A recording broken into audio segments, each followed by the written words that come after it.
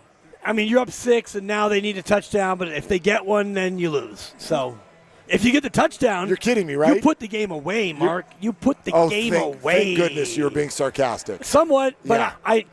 There's two different things. There's no timeouts. There's no time. Detroit had to kick a 3 minutes left. They had to kick a 59-yarder.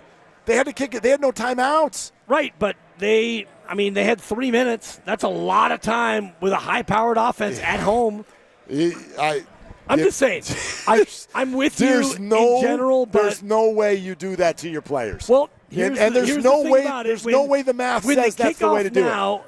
With the kickoff now, if you put it out of bounds, they get it at the 40, almost field goal range. If you touch it back, they get it at the 35, almost field goal range. So the new kickoff rule has made it so going forward in that spot makes more sense than ever before. If it were 4th and 1 at the 1, okay. 4th and goal to 6. You're at the 6-yard line. And if you had watched the flow of the game, I can tell you right now, Jared Goff was struggling with that pass rush in a massive, massive way. And Detroit did have one timeout because they used their second timeout on the 3rd and goal play. So it's 4th and goal to 6. Yeah. 3 minutes to go. Detroit has a timeout. If you get the touchdown there, you win the game. Of course. It's game over. If you don't, then a field goal ties. But you're very unlikely to get it. You're very, very unlikely to get it. The only issue that I have with it, and this is to your point, it's 3rd and goal to 2, and you run it, and you lose 4, and then they use their timeout. If it was 4th and goal to 2, it's a little bit different. I'm with you on the surface, but I also understand when you're a team that's 2-9 and you're about to pull off a stunning upset on the road, then you know what? Forget it. Yeah, see, that's the dangerous thing to me. I can't go for it. Go for it and win the damn game. But that's what we as fans do. That's what they as professional coaches do. But that's not how the players feel. We don't know that. Yes, we do. I sat here and talked this out with an offensive lineman last night. Was he on the Giants? No, Dibs. We don't know what the Giants think about it. I can tell you unequivocally. You can tell me what a former player thinks. Yes. You can't tell me what a current Giant thinks. As can you. I have no idea. You've worked with these. There is no way you can sell me on the idea of players having to move all the way down the field, play an entire game, practice all week, jam their head into the heads of other players, be in pain, break their legs, tear their this, that, and the other, get all the way down the field and not take points and not do things that are, by the way, even analytically correct. There's no way that's the analytic play. And players in that moment, there's no chance that their thought is, screw it, we're 2-9. That's not screwing it. Let's win the game. No, let's win it right now, as opposed to let's have to go to overtime and watch Jahmyr Gibbs run it 67 yards for my fantasy team down Carter Chickering's throat. Kaboom! I appreciate the fact I love overtime. I appreciate the fact that Kyle Shanahan sometimes doesn't go for it. Well, sometimes he knows the overtime rules, too. Sometimes. It's not always the right thing to do. It's not. But today's day and age in the NFL, it's like you don't have a choice. We've decided that machismo is way more important than math. I don't even believe that these are analytics anymore. It's just go for it. Go for it. It's manalytics is what it is. The machismo. I like that. Thank you. The bigger issue is absurd. 2nd and goal from the 2, and Winston rolls out. Just dive on the ground. He tried to throw it, incomplete. Clock stops. So there was a lot of things that went into it, but when you're 2-9, I had no problem with it. I did. Yeah. And by the way, it really screwed the Niners. Well, they had him. Handle your business. They Niners. had him. You don't have to worry about Detroit. Oh, you do, because you had a chance now to create some space between you and them tonight. Beat the Panthers. They will. The Lord helps those who help themselves. They will beat the Panthers. Shout out Jesus. They'll still only be a half right game up corner. on the Lions. Yep. It's a Monster Monday presented by Merit America. Visit them at meritamerica.org/super. All right, we keep getting you ready for this game, the Panthers in town. Monday night action, the offense. This is the first time, by the way, and I'd love to hear maybe some from people who are on the way to the game. This is the first time at Levi's Stadium all year long, essentially, that you've been able to see the Niner offense at full strength. Yep. This is the first time you've been able to see these people. What does that mean to you? What's your excitement level there? We'll get into that. We do have to get into some Warriors for sure. They play tonight. They host the Utah Jazz. All of that is coming up. We're taking your calls throughout the afternoon live from Laughing Monk in Sunnyvale. 888-957-9570. It's Willard and Dibbs. This Game Day Traffic Report brought to you by Crystal Geyser Alpine Spring Water. Carolina at Levi's Stadium tonight against the 49ers. And there's Utah tonight at Chase Center against the Warriors. That game starts at 7. Traffic's already tough in San Francisco. And your ride on 237 and 101 near Great America. Already feeling that traffic. I'm Tiffany. That's your Game Day Traffic. What makes Crystal Geyser Alpine Spring Water different? We always bottle our Alpine Spring Water less than 1.5 miles from the spring source. And all our bottles are made with 50% recycled plastic from our own recycling plants. Crystal Geyser, bottled at the spring source. Hey, it's Willard. I'm just going to come right out and say this. We really need your help right now, okay? 1 in 3 people in the Bay Area don't know where their next meal is coming from. It leads to things like parents skipping dinner so that their kids can eat. You've got seniors having to choose between medicine and groceries. We're not doing this, okay? In a place this strong, this connected, it can't happen. So that's why our friends at Habas Law are teaming up with Martha's Kitchen. Martha's Kitchen provides more than 200,000 meals every month to our neighbors in need. So let's do what the Bay Area does best. We're going to show up. We're going to show up together. We would love for you to visit marthas-kitchen.org and donate today whatever you can. Any amount helps. Habas Law, always fighting to make it right.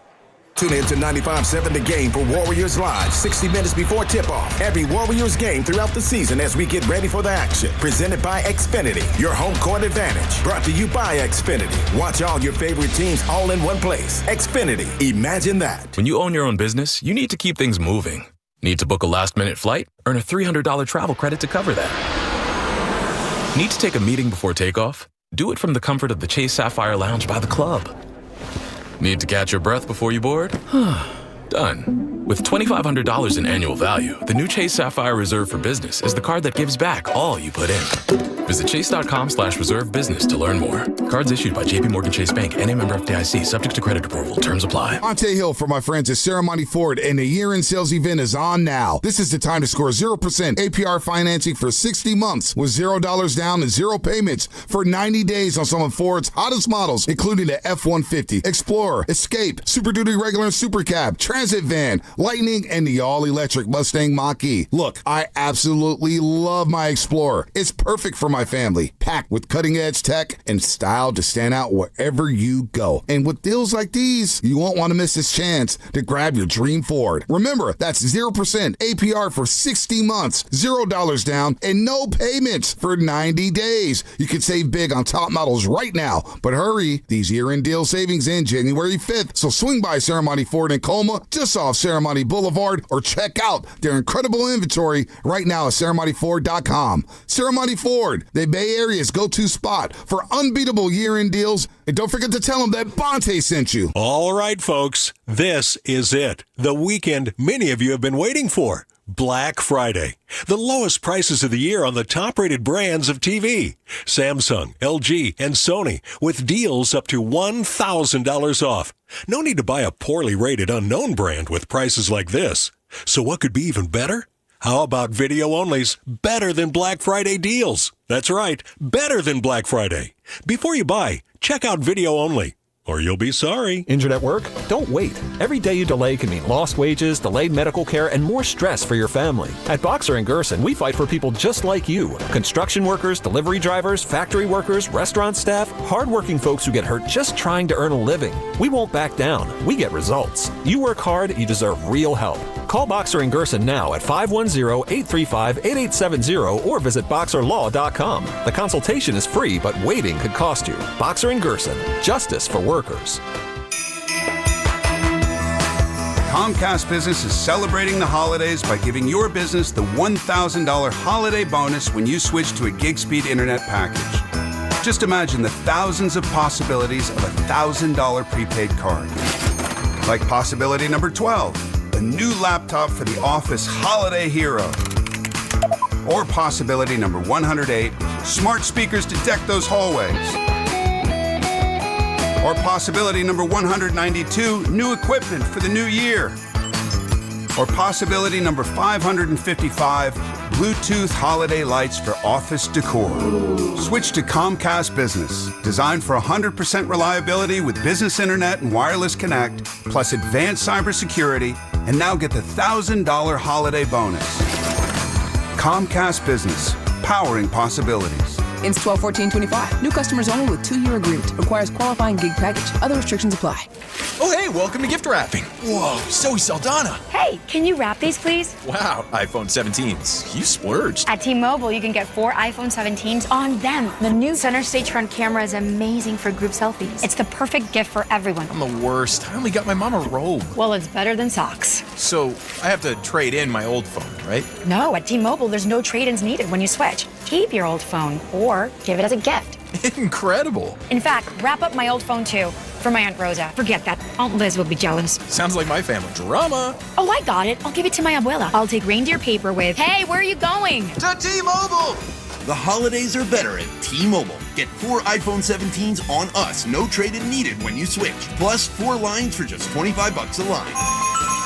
24 monthly bill credits and 4 eligible board-ins on essentials. For well-qualified customers, auto pay plus taxes, fees, and $35 device connection charge. Credits end and balance due if you pay off early or cancel. Contact us. Finance agreement 256 gigabytes, $830 required. Visit T-Mobile.com. You can always count on Thanksgiving football with the NFL on CBS and Paramount Plus. What a catch! Touchdown! And this year's main course is in Big D when the Cowboys host the Chiefs. Visit ParamountPlus.com/NFL to get started today. We asked parents to share their journey of adopting teens. They changed who I am because I can't see life without them in it. Visit adoptuskids.org to learn more. Brought to you by Adopt US Kids, the U.S. Department of Health and Human Services, and the Ad Council.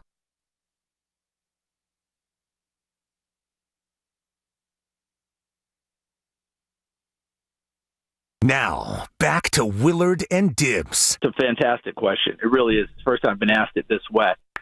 Ooh, that's a good question. Well, that's a great question. On 95.7 The Game. All right, let's ride. We're getting closer, okay? Niners and Panthers tonight. We do want to talk some Warriors because, wouldn't you know it, that's weird too. It's all so weird, It's Mark. so weird. But I do have a job that I have to do right now as the president of Brockistan. Oh, boy. Well, I'm a little excited. Do you have an anthem yet?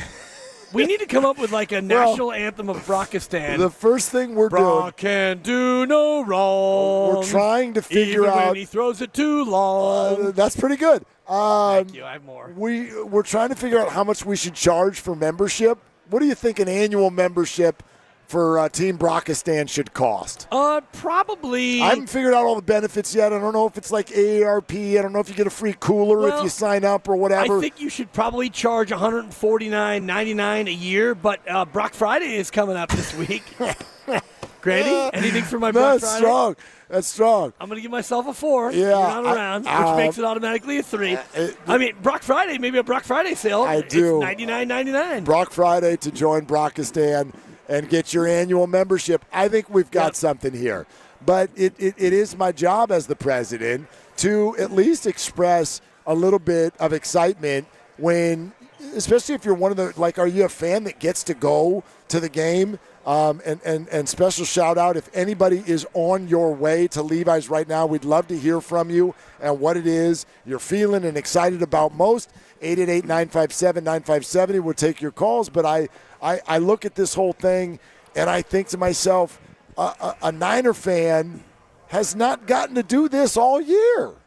We haven't gotten to do this. Do what? You haven't gotten to go to a game and see all the players that you largely come to see. I know some of you maybe are being a Warrior fan, right? Well, exactly. But, Fred, Nick, I get it. The defense is all hampered, but, like, the Niner faithful have not gotten to go see Brock and George and Christian and Ricky and Juszczyk and Trent and et cetera, et cetera. This is the first time all year, and I'm excited to see him. I'm excited to see what this looks like on this track with this weather against this bad defense. I have high hopes. Let's put it that way. The track is amazing. The weather is what I would call, perfect. Yep. Not too hot, not too cold. The sun is out, and by the time the game gets kicked off, the sun will be down, and the sunset is going to be spectacular again tonight. So, yeah, I like what you're saying about the track, the opponent, the spot, the nation, the spotlight, Monday Night Football, the whole deal. And so, yeah, it's the first time you get a chance to see it. And so, for me, as a fan of the Niners and somebody who really wants them to do well, and also I want the nation to be able to see what we think this team is, which is the offense hums, the defense, well, Ted McMullen's going to get his, and Rico Dowdle's going to eat, and Bryce Young, who's not great, he's getting better. Yeah. He's going to look better than normal. And I do think you're looking at a fairly high-scoring game. But, all right, offense, go cook.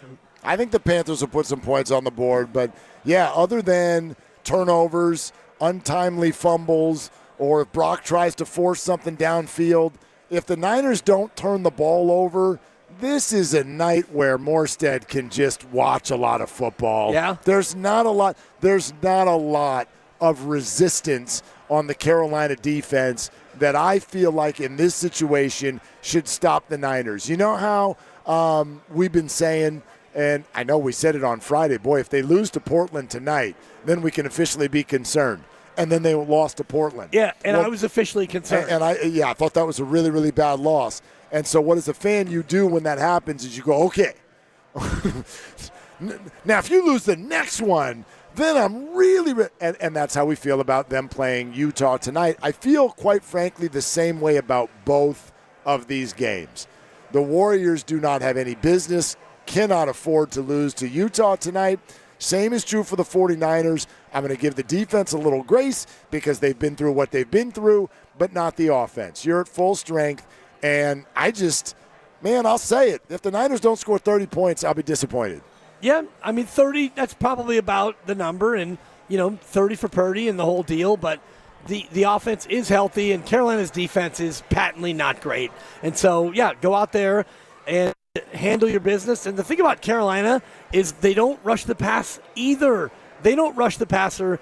You don't rush the passer. They're even worse. It's close. By numbers. The two of them are like last and second to last in sacks and pressure rate and the whole thing. Yep. So it's going to feel a little bit more like a 7-on-7 tournament than it is an actual NFL game. And I don't know how much you watched of Cleveland yesterday. A lot. Well, you watched everything. Everything. Empty nester over here. Oh, my God. And yesterday was pretty delicious. And Shador was pretty good. And I have Quinshon Judkins, and so I was watching him. But Myles Garrett, are you kidding me? God. Like, imagine if the Niners had one of them, and they do, but he's hurt. And even the guy that they have, he's not Myles Garrett. Like, he's not T.J. Watt. Nick Bosa he's up there, but he's not them.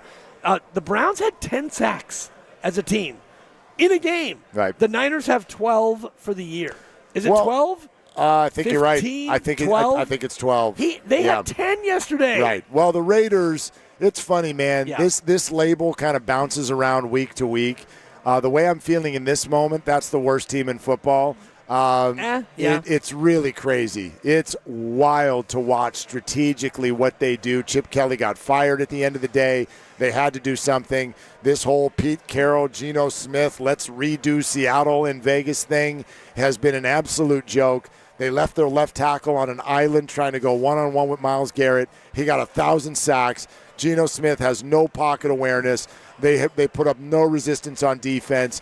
It's wild, man. In 6 days, they played 2 games in weather-controlled environment in their house, and they got absolutely embarrassed in both of them. And one of them, they played a team that is also one of the worst teams in the league and was giving a QB his first start ever, and they got blown off of the field. So that's part of the story, but there's 2 other things that come to my mind with the Cleveland thing. And sure, Shedeur Sanders is one of them.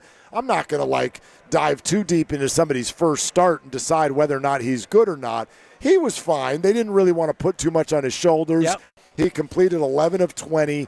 When they got into the red zone, they took him out of the game, and they just went wildcat with Quinshon Judkins. Yeah, they did. He threw 1 pick. It was a bad one. There's no 2 ways about it.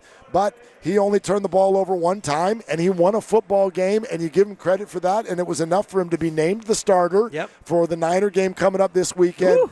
But this pass rush, this whole Niner offensive line is playing better thing that's been going on? Right. Here's my prediction. They will again tonight, and then let's see next week. Oh, boy. That's going to be the test because Myles Garrett, et cetera, here they come, and those games can get scary. Cleveland's not good. The Niners should win it.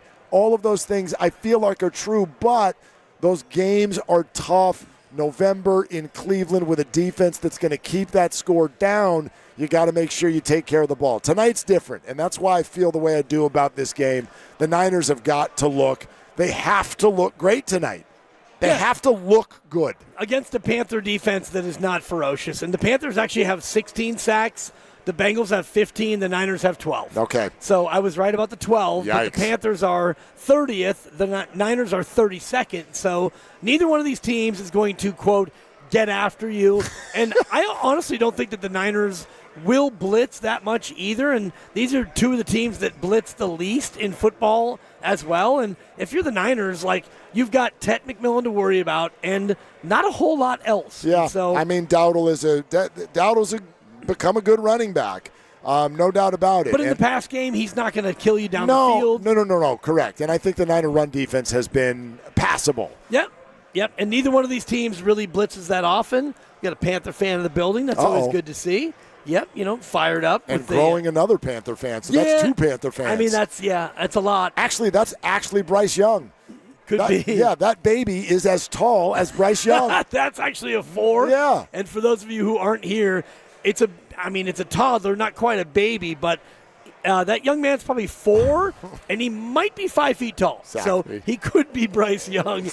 That's actually rock solid. But tonight's game for me is about, it's always about turnovers, sure, but it's really about your offense protecting your defense because your defense has not been great, and they won't be. And I know they have some other guys who are inactive tonight, and you don't rush the passer anyway. So the best way to protect your defense is by keeping the ball and running it and possessing it. Yeah, there's no 2 ways about it. But I also I think about this from the standpoint of, I know Kyle Shanahan and whatnot, nobody cares about style points. I do tonight. I do. I care about style points tonight. And that's not because I needed to rub in someone's face or any of these things. I just look at this 49er team, and I would love to ask every single fan, if you care about how this season finishes, and it's a weird season because I think we've all agreed, they're good or good-ish, but most of us don't actually think they can win the whole thing. Not real contenders because of all the injuries. But if you care about how this season is going to finish at all, then style points matter tonight. Because in this scenario, if the 49ers are going to do anything special at all, their offense has got to be great. And I'm not the only one saying it. George Kittle has said this. He said this publicly just 2 weeks ago. The offense has got to lead the way and be amazing. And I can't think of a scenario that is more set up for this offense than tonight. I just can't. You're home with a great track. The sun is shining. It'll be mid-50s. The elements are perfect. Your line is healthy. Your receivers are healthy. Your tight end, your running backs, your quarterback, everything is healthy, and you're playing one of the worst defenses in the league. So tonight, to me, this offense lets us know, are you actually able to do something in this NFC and in this postseason or not? Because if you can't look awesome tonight, then you're just not awesome. That's what I would say. I don't think you need to look awesome. And again, this is where you and I have a little bit of a different idea about, the look of it and all the rest of it. Because for me, you don't need to look awesome. You need to do what Shanahan's offenses like to do, which is keep the ball, run the ball, keep the defense protected, and score. And one thing they've done really well this year, Mark, is they've scored in the red zone. I think they're third or fourth in red zone offense as far as touchdown percentage. So that, for me, becomes what you have done this year different from last year. You've been great in the red zone. So do that again. Keep the ball, long drives, get in the red zone, score touchdowns. Don't worry about Matt Gay making his Niner debut. Matt Gay. His home debut, right? Matt Gay. Yeah. Yeah. I mean, Tim was sitting over here about a half hour ago. He goes, did we have a kicker? And I'm like, yeah, they didn't forget. They didn't forget. But, the incestuous nature of the kicker situation is fun. Yeah. Essentially, Washington and the Niners have traded Jake Moody for Matt Gay. Those were both of their opening day kickers. With a little bit of Eddie P in between. And the Bears obviously acted as a go-between in this whole thing. But that's the way it's worked out. So, yes, Matt Gay will be the kicker tonight. And we've learned how important that is. He's got to be good. Yeah, he's got to be good, but you don't want to have to use him for field goals. You want to be able to get touchdowns, and that's where the 49ers have been so good this year as opposed to last year, and it's been the red zone. Red zone efficiency for this Niner team is critical, especially when you have a defense that's not been great. And so go out there and get touchdowns and not field goals and, give yourself some distance between you and Carolina early. Yeah, by the way, I want to make sure you hear me. When I say they need to look good and style points matter, I'm not saying it needs to be like fancy and pretty. Yeah. I just mean overly effective. I don't care if you Garoppolo this thing and only throw it 8 times. I don't care. I want your offense to be devastatingly successful every time you touch the ball, because you should. You literally have the better player at almost every position on that side of the ball. And there is it's a perfect setup. Good Lord, if there's some of you out there, I know you guys came in and I took a shot at you for starting your conversation all about fantasy, but if you need something tonight from a Niner, what a setup. What a setup. Oh, yeah? If you need a big night from Kittle or Pearsall or McCaffrey or Brock, what a setup. It's absolutely perfect. So that's why, to me, it has to look great. Yeah, they're 9th, by the way, in red zone this year, 62.5. Okay. Last year they were middle of the pack at 57%. They're 80% over their last 3 games, so the red zone has been amazing. And the big, I think, jump from the red zone last year to this year, you could look right at number 23, CMC. McCaffrey is such a weapon in the red zone that, you're able to use him in a number of different ways. And now you get Brock Purdy back for game 2 off his toe, and hopefully the toe is good to go. But you're right. Offensively, you've got no excuses. You've got your center back. You've got your full O-line. You've got your wide receivers back. And I guess we can say, except for Aayuk, but it looks more and more like he may never play again as a Niner. Yeah, and by the way, we're not running from that at all. If anybody does want to talk out the Brandon Aayuk situation, 888-957-9570. We threw out that question earlier, and there was a lot of texts and YouTube chats with regard to the whole, do you feel lied to and do you care? The answer I saw most was, sure, I feel lied to, but I don't care. Yeah. I just to kind of circle back to that, the Brandon Aayuk thing, I think, at least for a period of time, will continue to be a head-scratcher. I'm still trying to figure out why. Why is this something that Brandon allowed to happen? Why does he want to do this? It underscores what a mistake it was for the 49ers to sign this contract in the first place. But in this moment in time, once you get past that mistake, this is a gift for them to get a lot of money back. And I heard Shasky say something this morning that I thought was really kind of worth some thought. And it's this idea. The Niners knew that this money was coming off of the books before the year even started. Does that change how you feel about how they handled the trade deadline? The whole idea was we don't feel like it's the right move to push a bunch of money into them and give up assets when we know that we're going into Brock's contract. We don't have Fred. We don't have Nick. Well, man, it's at least a piece of this puzzle to suddenly say, you knew you had a bunch of money coming off the books that we didn't know you had coming off of the books. It makes the Niners a bigger player in free agency next year than we thought. It does, but I wonder if they really know that ahead of the deadline, or like what's his deadline to either dispute this or not dispute whether or not that he wants to fight the voided contract, because I don't believe that they can void his contract until we get to the new league year in March. Like they can say it now. Like I don't think that they can void it now. I believe they have to wait until you get to the new league year before they can actually void it. I really don't know the rules. It's a Joel Corey conversation. I mean, Kyle already discussed it as if it was past tense. That quote happened in July. Maybe he's talking about the things Brandon did, but he mainly was, it sounded like he was talking about the contractual stuff. Tim Kawakami wrote an article about it. I think to maximize the money that they would be getting back, they need to designate Brandon as a post-June 1st cut. And so that's what I expect the 49ers to do. Whether or not it's official or whatnot, the Niners, to me, are not doing this unless they know they can win the fight.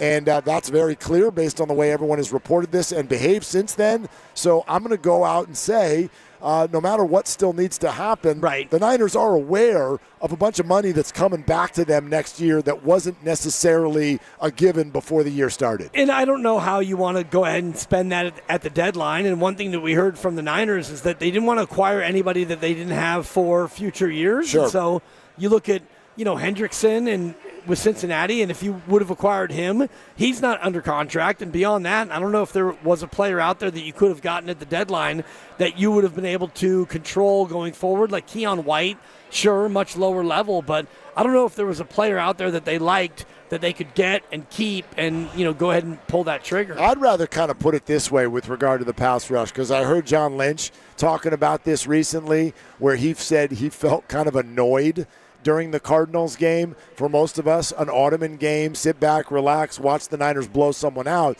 But John Lynch, a defensive guy, I think fairly was like, are you telling me that they're going to drop back, what was it, 57 times? 57 times. And 47 completions, NFL record. And we could never get home? 57 dropbacks? Once, right? And you're not going to ever get home? That's crazy. Like, you should accidentally have someone trip and fall and get in there once. Yep. So to me, we can all acknowledge the injuries. We can woe is me and play a violin. But the concept all along has been, with more continuity and practice time, the younger guys should be getting better. I know you've lost a bunch of people, and that's fair. But I think it's also, we've arrived at a time, and tonight is the night. No matter who the hell is on this pass rush, they have to perform better. They have to perform better. Bryce Huff, I'm sorry, dude. I know you're not a lead dog. I know you're a B, right? I know you're a number 2. Oh, yeah. But, like, the same way we used to do with Clay or Jimmy Butler or Jonathan Kuminga when he gets his chance. Dude, when you got to shine, you got to shine. This pass rush, no matter who's in it, they have had enough time and now enough health to where they have got to perform better, or else I don't even really know what the hell it is we're chasing. Well, what you're chasing is a playoff spot, and then when you go up against a team that has a good O-line, then you're probably going to get beat, because if you want to honestly be able to affect a game, unless you're going to put up 40 points and beat, the Tampa or the Rams or Philly or whoever you're going to play, you're going to have to generate some negative plays for the other team's offense, and you couldn't really do that against Arizona. And just looking at the numbers, they are last in pressure rate, last in sacks, and they are 31st in quarterback knockdown. You don't knock down the quarterback, you don't sack the quarterback, you don't pressure the quarterback, so you're hoping that your secondary, who is, by and large, a bunch of young 23 and 24-year-olds, you're hoping that they can take the ball away, and they did last weekend, but you're asking for a lot from them. Yeah. Again, I think if you've got any fantasy players in this game tonight. Oh, and I do. You're still in it. Well, you already won your game. Woo! You relax. Boy. You're just trying to set a record now. Did you look it up? What's the record? I don't know what the record is, but I have up. I have the high total this year. It's not even close. Look it up. I want to know what the all-time single game. Call Lucas. I'll call Yahoo. I'm going to look it up right now. My team's a juggernaut. Yeah. Do I play you in 2 weeks? Yeah. I'm going to take you down. I'll already be in the playoffs by then. All right, this Wednesday, your chance to win great prizes every single hour, 6A to 6P, Warrior tickets, AC/DC tickets, Warrior bobbleheads, and a whole lot more. That's this Wednesday. Every hour, it is our Thanksgiving blowout right here on 95.7 The Game. We're also brought to you by Fremont Bank, here for you, here for good. We're live at Laughing Monk in Sunnyvale, getting ready for Niners and Panthers. And one of the biggest 49er fans that the Bay Area has ever known is sitting right next to us. Wait, and standing Tim Jordan? by. No, although he looks good. You look good in your Niner, Niner outfit tonight. No, let's just say it is a voice you will recognize. And you bastard! Yeah, even when it whispers, you recognize it. And he's going to hop in here and help us get ready. Coming up next on Willard and Dibs.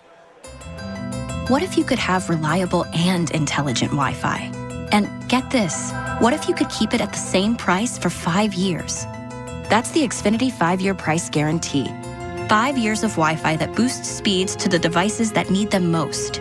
That finds and fixes problems before you even notice them. Like super intelligent Wi-Fi with a sixth sense.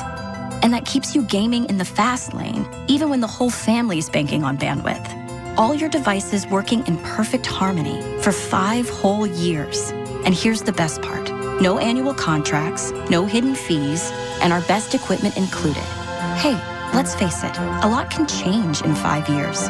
Kids grow taller, dreams grow bigger. But your Wi-Fi? It would stay reliable and the price would stay put. The Xfinity 5-year price guarantee. Lock in your price and unlock the possibilities. Xfinity. Imagine that. Select plans only. Restrictions apply. Mama Bear, I hear our old Fast Track tag won't be saving us money on bridge tolls anymore. That's because bridge carpool rules are changing on January 1st. But don't worry, Papa Bear. I got a new Fast Track Flex tag. Huh? See? Mama, what are the numbers for? Well, Baby Bear, that tells the system how many people are in the car, so we can get a discount when there are 3 or more of us. We are 3 bears, and we're setting our tag to 3+. So it's just right. So now we'll keep saving money on tolls? Mm-hmm. You bet your cushy driver's seat, Papa. That'll make up for this cold takeout porridge. Yeah. My breakfast burrito is just right. Starting January 1st, 3 or more people are required for carpool discounts on all bridges. A Fast Track Flex toll tag set to 3+ is required for discounts on all bridges except the Bay Bridge and the Golden Gate. Visit getfasttrack.org for details. I know that hiring can be challenging. You sort through tons of resumes and you get too many so-so applicants. You're just waiting for someone to match your role perfectly. Well, now there's a place where you can meet them fast. ZipRecruiter. Need to hire right away. Start your search for strong candidates. The right fit awaits. Build your team. Build it sooner. Meet your match on ZipRecruiter. Just head to ZipRecruiter.com/free right now to try it for free. And you're on your way to meeting your match. 4 out of 5 employers who post on ZipRecruiter get a quality candidate within the first day. So try it now. Go to ZipRecruiter.com/free. Once again, that's ZipRecruiter.com/free.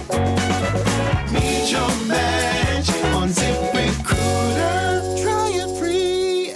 When selecting a financial institution, how do you know you're making the right choice? As Bay Area bank customers find themselves at a crossroads, maybe it's good to consider if you want your bank to be community-oriented or corporate-minded. Fremont Bank has grown by providing stable, consistent service to the region, its families, and its businesses for 60 years, all without a single merger. And we intend for more of the same for the next 60. Fremont Bank, here for you, here for good. Food, family, and football. It's Thanksgiving, but your takes don't need to take the day off. Make some cash with them at DraftKings Pick 6, the official daily fantasy partner of the NFL. Just pick more or less on a couple player stats and ride your read. Hit your calls, and Pick 6 turns a good read into a big return. And if you're new to Pick 6, DraftKings has you. Get $50 in Pick 6 credits with your first $5 entry. Trust your read and make it pay. Download the DraftKings Pick 6 app now and use code THEGAME. That's code THEGAME. Play just $5, get $50 in Pick 6 credits. Make the call. Ride the upside in partnership with DraftKings Pick 6. The crown is yours. Gambling problem? Call 1-800-GAMBLER. Must be 18 and over. Age and eligibility restrictions vary by jurisdiction. Void where prohibited. One per new customer. Bonus awarded as non-withdrawable Pick 6 credits that expire in 14 days. Ends December 2nd at 11:59 p.m. Eastern Time. Terms at pick6.draftkings.com/promos. Do you have a dark curiosity? Heart Starts Pounding, Horrors, Hauntings, and Mysteries is a weekly podcast hosted by me, Kaylin Moore. Each week, I'll take you on a dark journey through terrifying true urban legends, bizarre true crime cases, chilling tales of backwoods horror, and more. So if you're looking to join a passionate community of the darkly curious, check out Heart Starts Pounding on the free Odyssey app or wherever you get your podcasts. And remember, stay curious. Are you like everybody else in the world who has no idea what to get everyone for the holidays? Well, you're in luck. We got you. Hands-free Skechers slip-ins. Because with hands-free Skechers slip-ins, you just step into them and they're on. There's no bending down, no touching, no fuss. Plus, Skechers slip-ins come in everyone's favorite styles and colors. And you can get slip-ins everywhere stylish footwear is sold, including a Skechers store. Or if you're too busy to shop in person, just get them online at Skechers.com, Amazon, and more. Nationwide is so much more than a great insurance company. They're one of America's largest financial services companies. Like how I'm more than just Peyton Manning. I'm also motivating Manning. When I say insurance, you say financial services.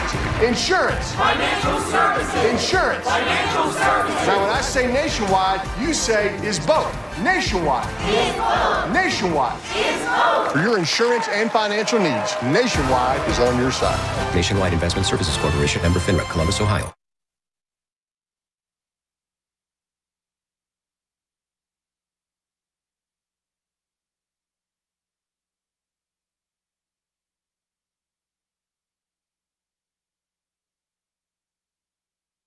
Hey, it's Joe Shasky from the Morning Roast, and you're listening to Willard and Dibs. And you know, as much as I love Willard, I'm more of a Dibs guy. So if you want to do what I do, go check in on Dibs and say hi to him. Get in the YouTube chat. Do it right now on 95.7 The Game. Oh, scoreboard, Willard. Oh, that's going to hurt. That's hilarious that you didn't catch the sarcasm. Anyway, yeah, 888-957-9570. Next month is ho-ho-ho. Okay, yeah, exactly. Okay. Well, for some people, it's all the time. But anyway. Yeah, that's Shasky, everybody. You got to get down. That's normally me, and when he does it, it's fun. But when I make those jokes, he's like, oh, yeah, that's out of line. He and Grandy get all up in their feels. Really, really out of line when you Wait, do Grandy? Yeah. When I channel my inner Mike Breen. Don't let Grandy know that Santa Claus isn't real. He might start crying. Oh boy. I'm so glad you just brought that up. Can I borrow one? No. You're the child of the show. Can I borrow 1 minute?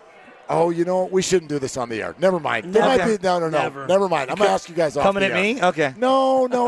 Santa, the right age, and there are people on their way to the game. So I was the kid that used to sneak into the basement. My dad would have certain areas locked, and I would try to find all the gifts and then open them up and then put them back so that I knew exactly what we were getting.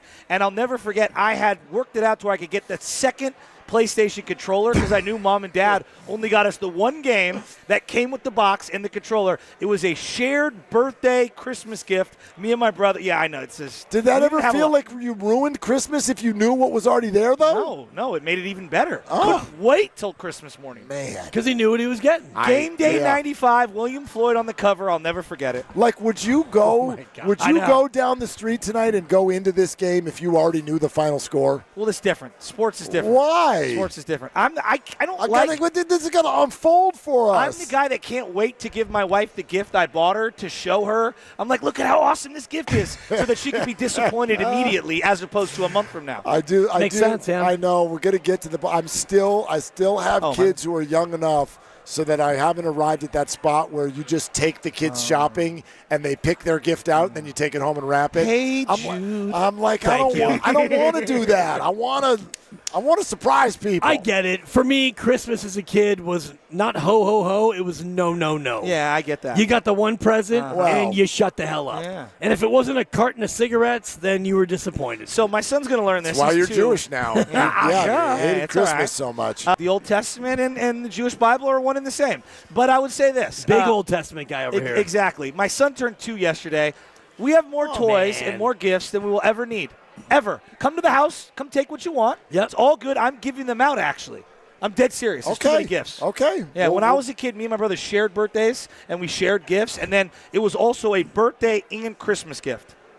I'm dead serious. Are you guys December? Or? I'm November 28th. Okay. Yeah. I mean, it'd be different if it was like July. It's July! Here you go, kid. Yeah. Savor it. Good luck. Up in 5 months, and you get nothing. I know. But it was old school back then. It totally. That's great Niner breakdown. That's Joe Shasky, by the way, It's everybody. what he does. Hi, My Joe. mom voided my Christmas gifts. Yeah. Voided? I mean, as a joke. I was I got it. Brandon Aayuk Did she joke in do there. it in July, though? he got 6 5 months presents, before and Christmas? then she walked up and said, you know what, these 4, they're voided because you didn't clean your room. You know, the Niner thing. Can I just ask you guys? Please. Fire away. You do it on a Friday. Why does it come out on a Friday at basically 4 5 o'clock? Oh, it's 4. Okay. No, because we're doing our show. I know, I and was we're ready listening. for like, ha-ha, you know? Doing some baseball talk at some And point. we're about to knock it around and do our fun bits that we do, and all of a sudden Grandy's like, we got breaking news. Incredible. Show over. Yeah. No, go ahead. What's the question? I've seen a lot of bizarre things in Ninerland. Reuben Foster, bizarre. The whole Nessie, Alden, Kaepernick thing, bizarre. Yep. The Crabtree drafted Bruce Miller in a motel at Pier 39. We don't call it bizarre. It's criminal. Yeah. Also bizarre, though. Very bizarre. He Beat beat wrong up a guy. 73-year-old? Very weird. I mean, Charles Haley doing God knows what to whoever's vehicle. Bizarre. Very bizarre. There's been so many bizarre things. This is up there with one of the most insane things I can ever remember from any 49er. I'm just going 49er, and specifically the wide, because we got weird wide receiver stuff. Well, wide receivers. But the timing doesn't make any sense. No, none of it does. I saw him at the Broncos joint practice. He looked more engaged than Trent Williams. I don't get what has happened, what transpired. And then their rhetoric for months was, hey, he's coming back. Hey, he's working out. No one's seen him. We hadn't seen him in the suite. We haven't seen him on TV. I seen Fred, and these pre-production meetings, we always get information about who they want to show and who they don't. We haven't seen him on any of the telecasts. The whole thing is so weird. Either he's one of the dumbest athletes of all time, saying goodbye to $25 million that was coming to him, or he hates everyone's guts and he is banking on himself. It might be a combination of both. I think it's both. Yeah, those things are one and the same to me. In the sport where everyone fights for every guaranteed dollar, as did he.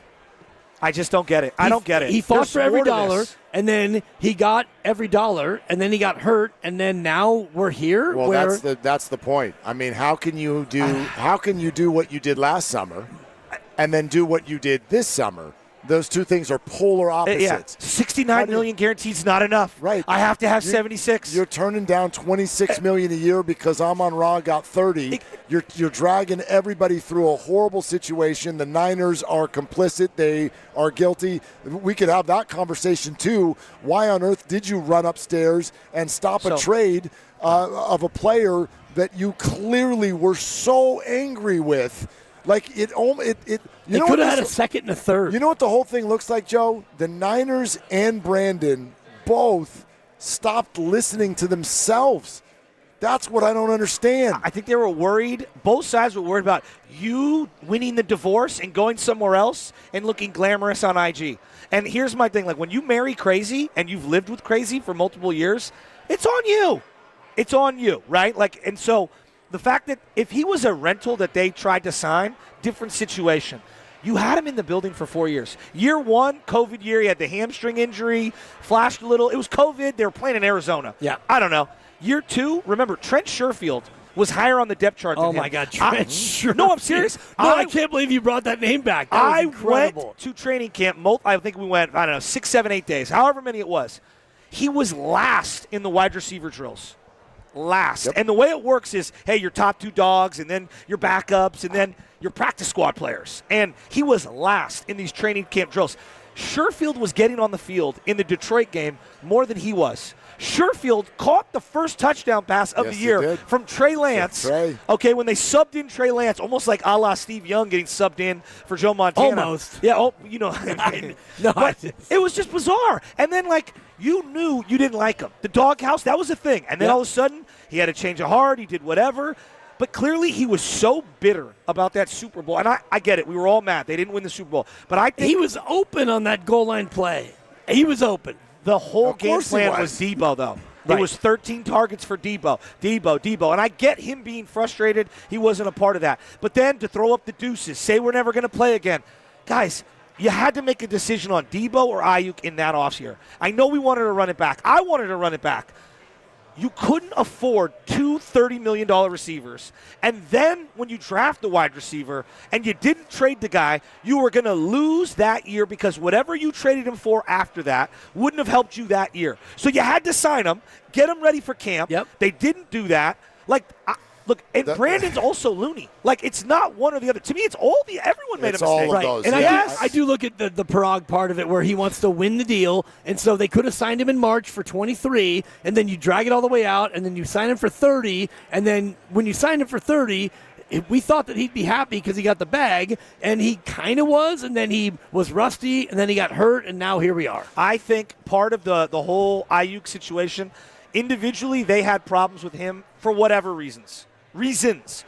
He's also paying a slight penance because of Debo winning the deal, Trent winning his deal, CMC winning his deal, Nick Bosa winning his deal. So I think all of these contract things, with Javon Hargrave being a complete bust in free agency, I think it finally caught up to Aayuk, and they said, we're not losing this deal. And what's ironic is they did lose it. They did.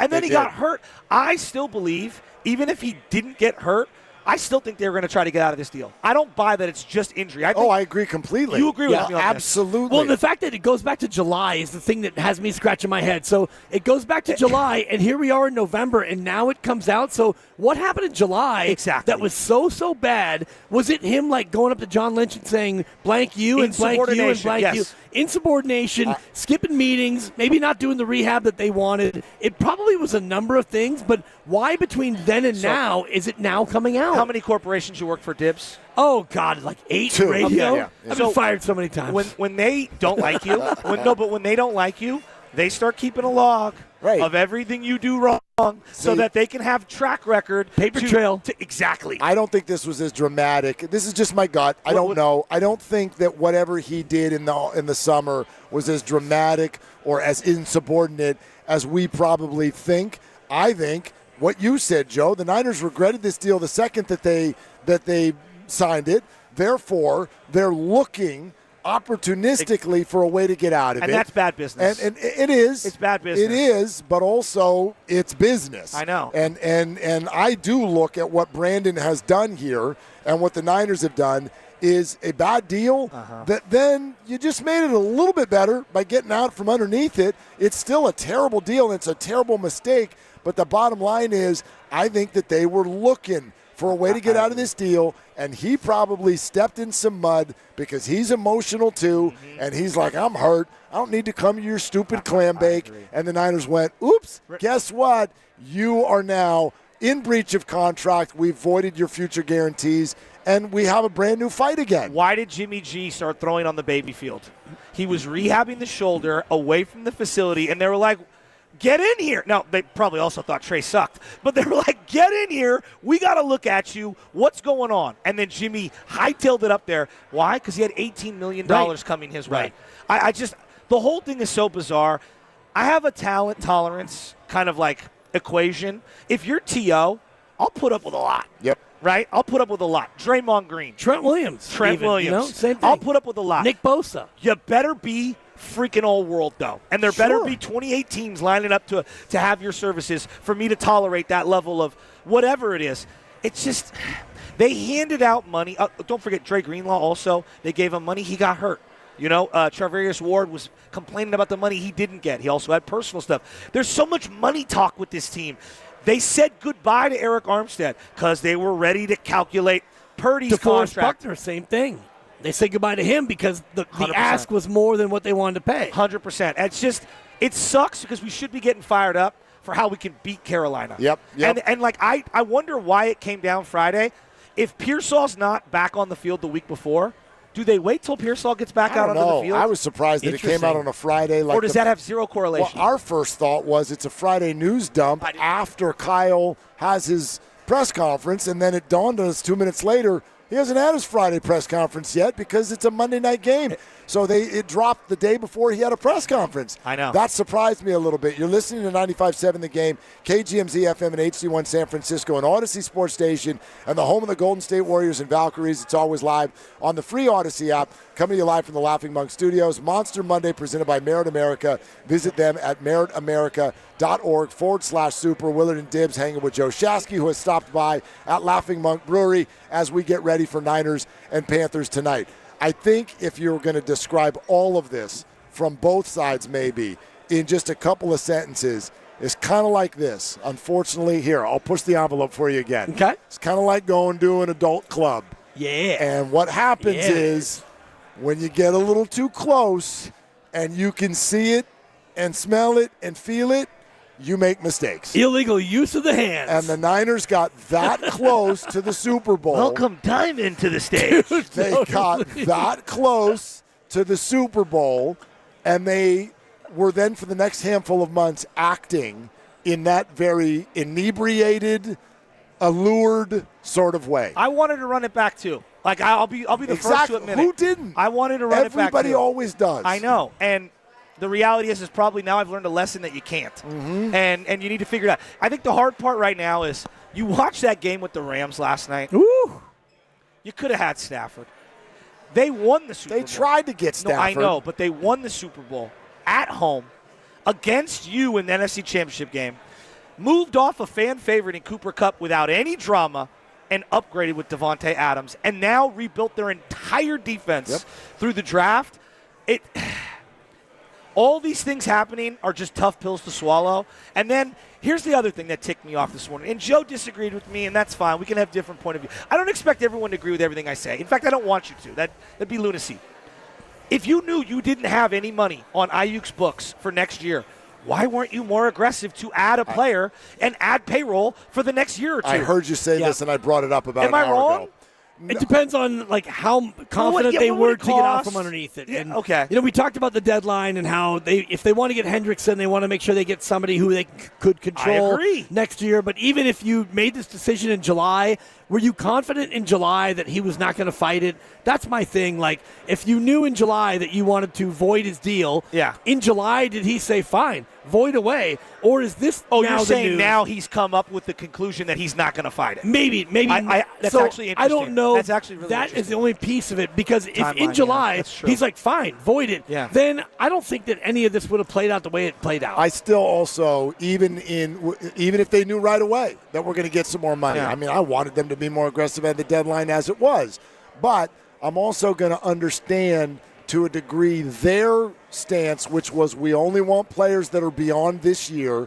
I do get, under any circumstances, not pushing a bunch of assets into the middle of the table just for this year. Yeah, you don't want to be if reckless. There's no Fred and there's no I get Nick, that. Let's be real. That's my take. But I would have loved more aggression. Here's my thing. When you're, at the time, I think they were 6-3. Anything can happen, right? And next year, who knows where Trent is? Who knows where CMC is? Who knows where Purdy is? Like, we just don't know, right? Maybe Robert Saleh gets picked up in the offseason. You never know, right? You're stuck with Nick Sorensen 2.0. You look up in Baker Mayfield, you're like, well, maybe we just write the Bucs off. Stuff happens. And my theory now with the NFL is, I'm not saying be reckless, but it's kind of year to year. And if you're all in this year and things go awry and you're 3-6, maybe you sell and you get more draft picks. If you're 6-3, maybe you're more aggressive than what you were at the beginning of the year. I don't know. I'm thinking about like tonight. You have 12 sacks. It's Bryce Young, and I'm worried. The Browns had 10 yesterday. We have 12 on the year. Joe, they had 10 yesterday. I know. I mean, it's bananas. We're playing patty cake. Like, hey. Well, And it's patty cake against patty cake because the Panthers don't sack you either. But it's interesting what you say about the Rams because I was looking at this. I think it was Brian Peacock put out a tweet over the weekend about the Niners have made 9 first-round picks and only 3 are going to be on the field tonight. Yeah. The Rams in that same period have made 2. I know. Jared Verse. And he plays. And Jared Goff. That's it. Yeah, I know. So they've had, in 9 years, they've made 2 first-round picks. So it's all about But they approach. got Stafford, won a Super Bowl, got Jalen Ramsey, competed for multiple years. So it's how you use them. Everyone gets the same picks, same money. It's how you want to spend them. Right. And the Rams choose to not use them to actually draft people and keep them. Well, I would say that the one thing that I'm noticing this year, and look, Kyle on game day is great. Every coach has flaws, and that 4th and 1, you're going to have those. He's a great game day coach. I think they need to have serious conversation about bringing in a talent evaluator to just be the GM. I heard you talk about this morning, and honestly, I was driving around, and I was like, I can't wait to talk to him about this afternoon. Because Belichick the GM didn't Belichick the coach. But here's my thought on that. The way you sort of laid that out made it feel to me like 2 totally separate entities. Meaning you want a Kyle to just coach, and then there'll be someone else over here who's like, here's your players. We're going to bring them to you like a server at a restaurant. Mm-hmm. Here are your players. And then you have to sit down and sort of eat them and decide whether or not you like this meal or not. And I'm thinking it's got to be more collaborative at minimum than that. I don't mind if they want to bring in more eyes and ears. I don't mind that at all. But I don't think if Kyle's going to be your game day guy and he's going to map everything out, he's got to have a say into the skill set of the people that they're bringing in. The proof is in the pudding. Are they better in the 4th, 5th, 6th, and 7th round? Yes. Or the 1st, 2nd, and 3rd? It's been the late. If you think Kyle is out there grinding tape on 5th rounders, I doubt that. I do believe. I think he's got a lot of say in anybody, especially on the offensive side of the ball. Look at They've nailed undrafted free agency as well, better than anyone. Yeah. And I think that's a scout's job, and those guys are going to have more feel on that. Like Ricky Pearsall. Ricky Pearsall. You think John Lynch wanted Ricky Pearsall, an undersized slot receiver, when you have 2 other receivers and you're lining up to pay one of them $30 million? Or you think that was Kyle? That was Kyle. Yeah. And I think Brock Purdy was also Kyle. This last draft was so was Trey Lance. Robert Saleh got hired, and I think he walked in and said, "Look, you're going to hire me. How about you give me the first 5 picks?" I hear that, but I would argue to them that look, I do believe you should have final say on certain things. And if you're split, Kyle, you're the one who's going to be coaching them. I get that. The proof is in the pudding. Forget first rounders. How many day 1 and 2, which is the 1st, 2nd, and 3rd rounds, have they re-signed? Not a lot. Debo, Fred Warner, Nick Bosa. Nick Bosa. This is 9 years. Yep. This is what does you in. If you're not going to be aggressive and make deals for guys like a Trent Williams, who you use the 2nd and 3rd rounder on, like McCaffrey, 2nd and 3rd rounder on, you got to nail some of these picks. You're not going to bat 1,000. That's unrealistic. Yep. But they're not batting like 330. Well, Javon Kinlaw, Jalen Hurd. We can go through the whole list. Look, TDP. Ayuk was one of their better picks, which is the irony of the whole thing. Yeah, well, and the receiver thing, here's what I will never just kind of like looking at the way, I'll never get this. What's that? Go to the draft last year, 2024 draft. There's rumors for weeks that the Niners are shopping a receiver. And they don't do anything. So you've already paid Debo. He's already, he's showing some signs of decline. Uh-huh. There's Brandon needs an extension. And everybody knows you're shopping one of those 2. Kyle said it Saturday. Can't pay 2. And then you also draft one in the 1st round. And then your next move is to deal neither of them. And in fact, grab one of them who had been a malcontent for months and give him $30 million. Explain to me in those 4 months how that happened. I don't know. That I don't. But I do not get. Contrast that with this. And look, the Eagles have a wide receiver problem. Yep. They have a quarterback problem too. Okay. Tyreek Hill, when they were done with him, Brett Veach was like, "Hey, we're getting rid of this guy. We're getting picks. We need to get cheaper. We need to get younger." Andy, I'm paying you $20 million a year for a reason. We'll have you curate who you want to bring in. Rashee Rice later on, Xavier Worthy, which I'm sure Andy was involved in. That came out of nowhere. Remember that day when Tyreek got here? Out of nowhere. They ripped the Band-Aid off. They got the 2 first-round picks. They reset their books. They did it. They were decisive. The biggest problem I have with just the whole thing is I don't know who's decisive. and they're indecisive on everything that they want to do. And, like, if you have a number, if Parag, and this is the part, I don't want to hear about Parag. If Parag has a number and they don't want to go past it, and it's April 20th, which is when that draft was, or April 21st, and it's draft day, and he's not ready to sign it, you should have moved him.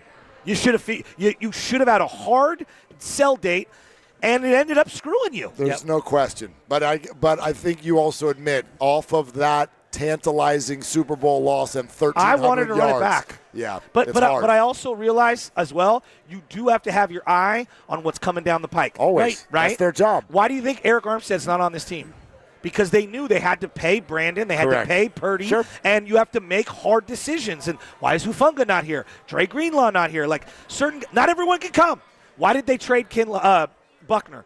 They had to either keep Jimmy and Jimmy Ward and Armstead. They had a number. And they were decisive. And as much Aaron Banks and Jalen Moore, and as much as it pissed me off, Jimmy Ward was really good, and Armstead was too. And it wasn't the greatest move. It wasn't the worst. Enjoy the game. All right, boys, I'm going to run. Great to see you. Yep. Great to see you. And Joe Santa Shasky. Claus is real. Damn right he is. What, did you get a text? All right, this Wednesday, your chance to win great prizes every single hour from 6A, where you'll hear Joe Shasky, to 6P, where you'll hear me and Dibs. Warriors tickets, AC/DC tickets, Warrior bobbleheads, whole lot more. That is this Wednesday, every hour, starting at 6 a.m. Our Thanksgiving blowout right here on 95.7 The Game. All right, we are heading toward Niners and Warriors. We'll get into some of the head-scratching Kuminga stuff that seems to be going on with the team coming up next. Continue to welcome in your phone calls, 888-957-9570. That is the number. This is Willard and Dibs.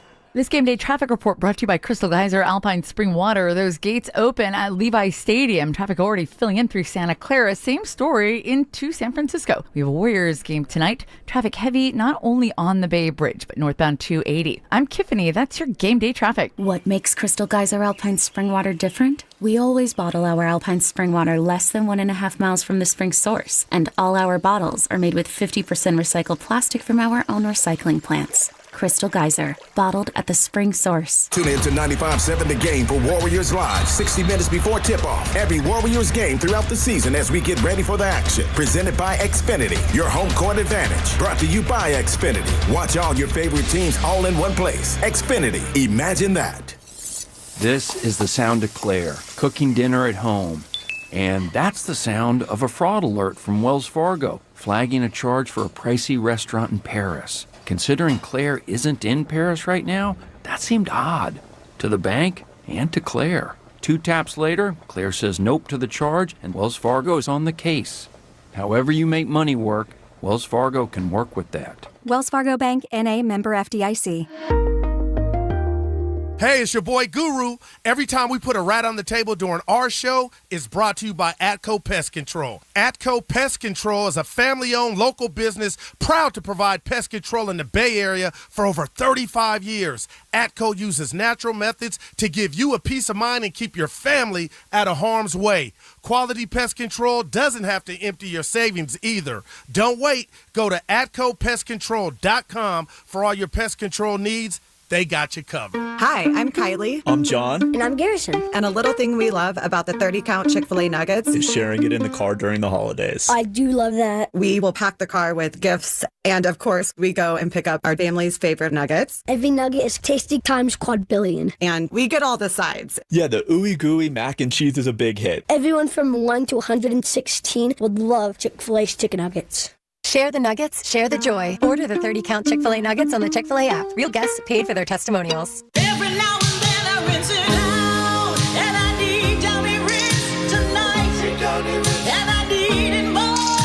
My kids must have been, and the smell never leaves. I don't know what to do. I'm always in the dark. The sweating dead short smells like a dog park. And Downy rinse it tonight. Downy Rinse fights stubborn odors in just one wash. When impossible odors get stuck in, Rinse it out.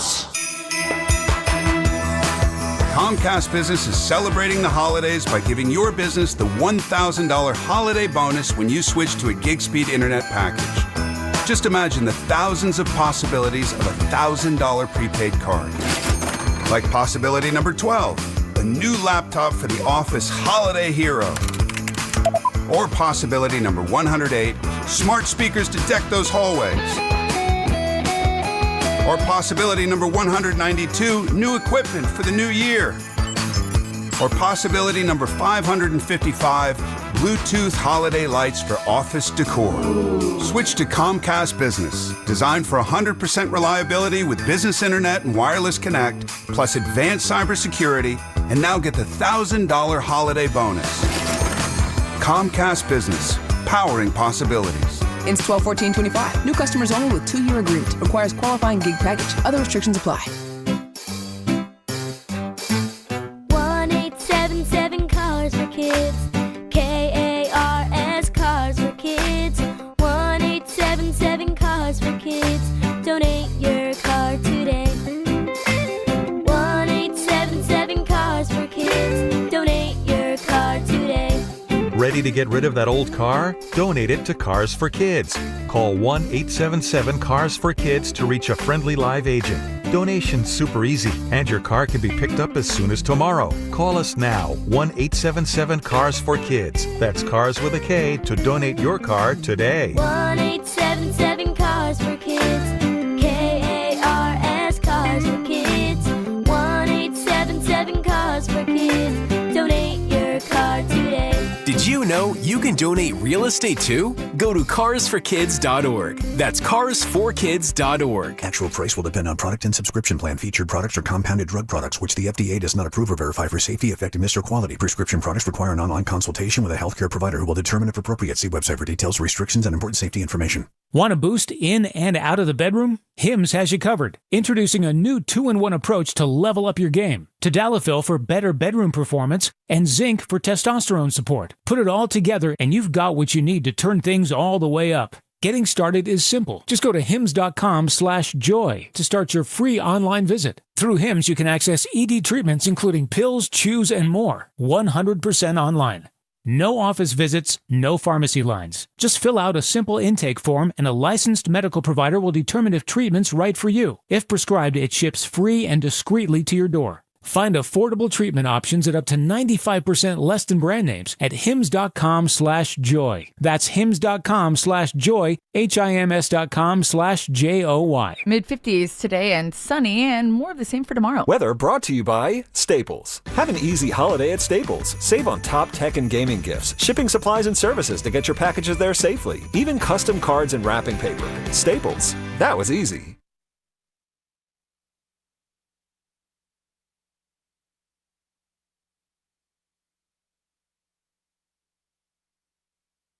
Now, back to Willard and Dibbs. I love this show, man. 95.7, man. I'm a gamer. On 95.7 The Game.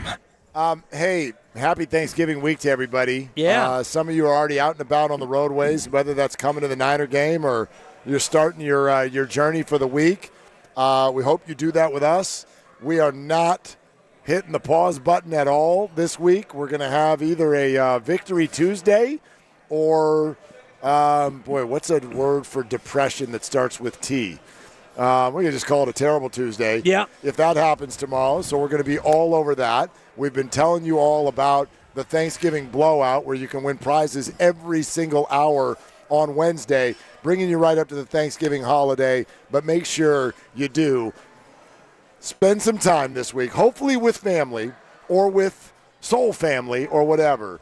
And whatever it is, man, whatever it is in your life that's going on, try to point to some things for which you are thankful and focus on that this week. That's what I'm going to try to do.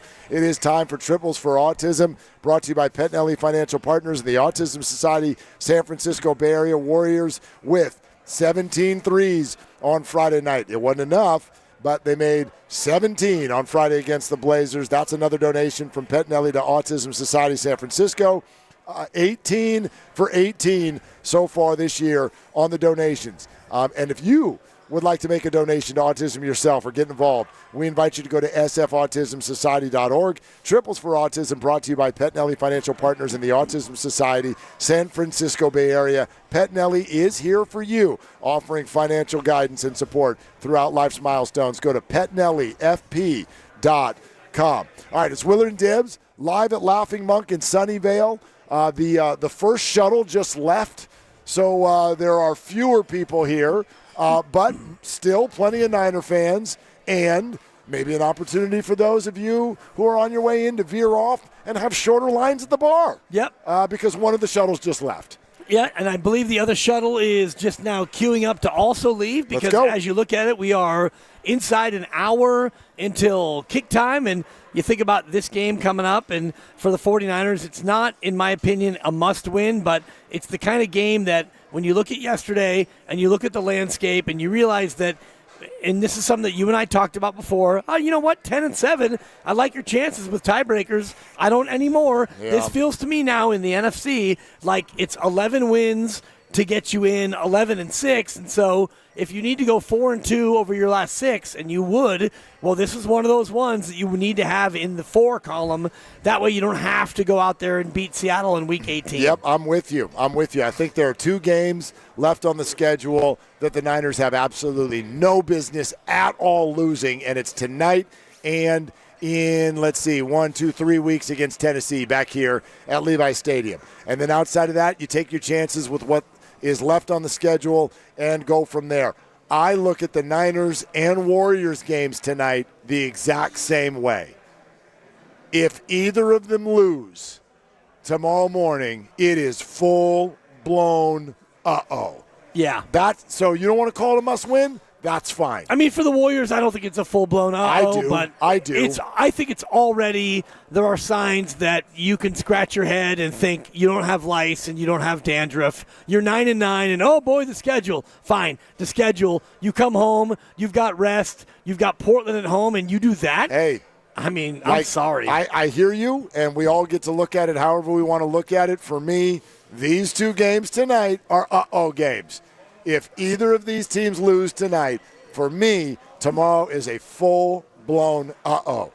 Back to the phones. Let's go to Javier in Vacaville. Javier, thank you for the call. Thank you for waiting. What's going on? How you doing today, Mr. Willard and Mr. Diddley? Nice to talk to you guys again. Yes, sir.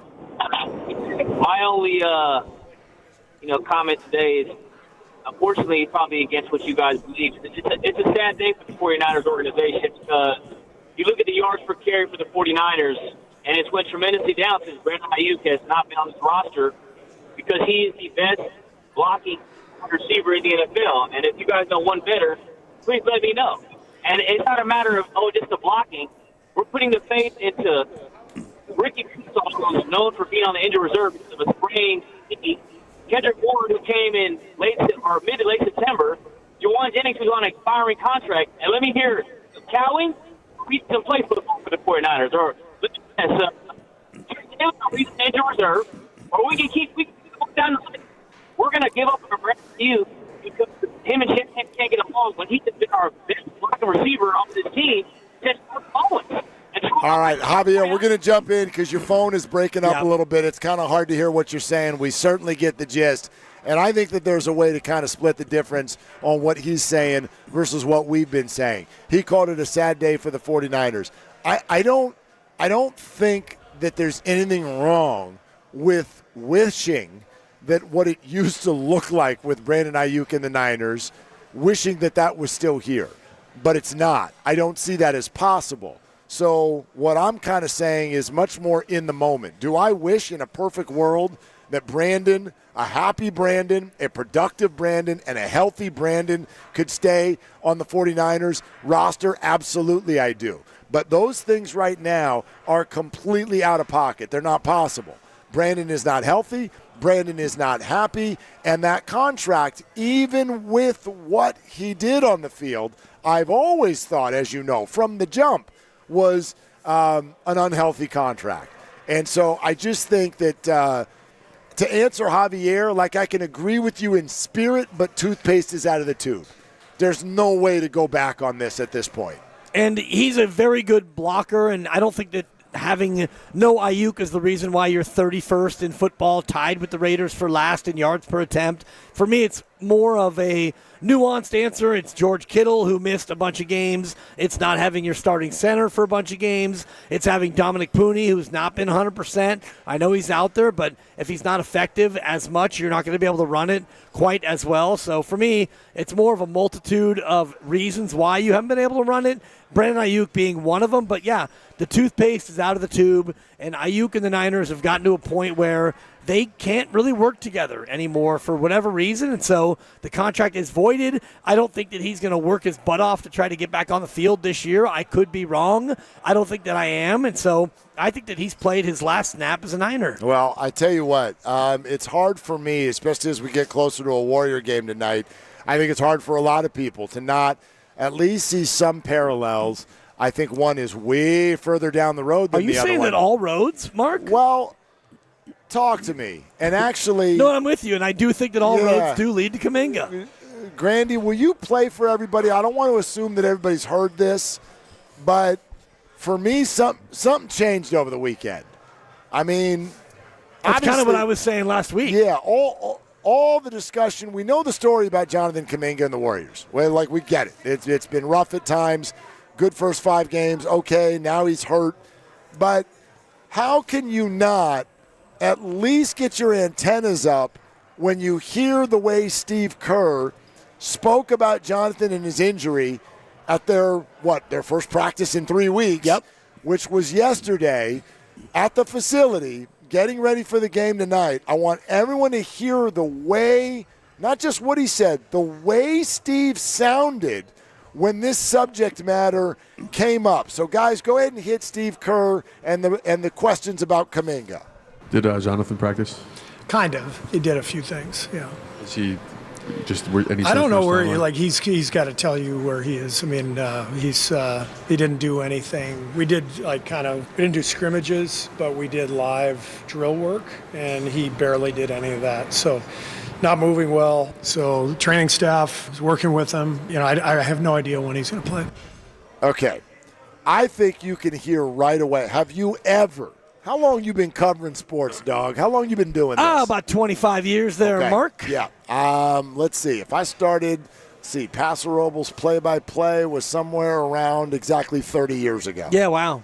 Well, I didn't know we were going back to, college stuff. I mean, come on, sports media. How long you been doing this? 35 years, Mark. Have you? Not counting my time doing PA as a 6-year-old in the Fairfax Little League. It counted. 50 years, Mark. Perfect. Have you ever? Never. Heard a coach? Not even once. Answer the question. Nope. Did so-and-so practice by saying, kinda? I do.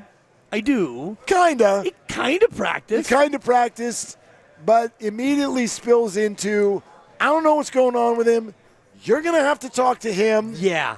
We did a bunch of drills. Yep. He didn't really do them. No. I don't know when the hell he's going to play. Nor do I. Although I kind of do, and this is what I said last week when I was putting out my conspiracy theory, which looks a little bit more and more like it's got legs, because the head coach himself is saying, yeah, he kind of practiced. We didn't scrimmage, but we did live drills, and, he didn't really do that. And what you have to ask him how he's doing. I'm going to assume that maybe some of you might be driving to the game right now. You might have multiple people in the car with you. Maybe one of them was talking. Yeah. I want you to hear this again with an ear to the radio with regard to how Steve sounds. This is on a Sunday. Sunday, Bloody Sunday. Take a listen to this. Did Jonathan practice? Kind of. He did a few things, yeah. Is he just any? I don't know where he's got to tell you where he is. I mean, he didn't do anything. We did we didn't do scrimmages, but we did live drill work, and he barely did any of that. So, not moving well. So, training staff is working with him. I have no idea when he's going to play. I have no idea. We did live drill work, which is basically like, all right, you against you, one-on-one, try and score from the left elbow. Ready, go. And he did none of that. Like, live drill work is like, all right, we're going to do a short side, this side only 2-on-2 with a screener and a dribbler. Boom. It's live drill work controlled It's not a scrimmage. It's live drill work, and he didn't do any of that. I'm going to keep it a buck with you right now. Please, it's about time. Last week, yeah, it took 4 years. Last week, as we all do, as a group, you, me, Grandy, Lucas, yep, we're talking out everything that's going on and just kind of how we feel about all of it. And you made an insinuation that Jonathan Kuminga was not playing because he didn't want to play for the Warriors anymore. Yep. And I was connecting dots. You were connecting dots. You were kind of kidding-ish. Yeah. You were push the envelope, sarcasm, but maybe with a little bit of truth and humor. Yep. And that's what I do. Exactly. And the thought that went through my head was not to dismiss it, but I was like, you're jumping ahead to Chapter 8. We're on Chapter 2, and you just jumped to Chapter 8. And it's kind of a choose-your-own-adventure type of it. I don't think that that's where this is. I don't see any evidence of that. And I kept saying to you, do you actually feel that way? And I couldn't really tell to what level you had conviction on that thought. And let me just say that I went into the weekend being like, well, no, there's something physical going on here. And I am now going to go and join you on your side of the room. Not that Jonathan despises the Warriors, never will play again. I'm not saying there's no injury. Like with Juwan Jennings, I'm like, I don't think there was really an injury. I think there's an injury, but there is clearly more to this than we know.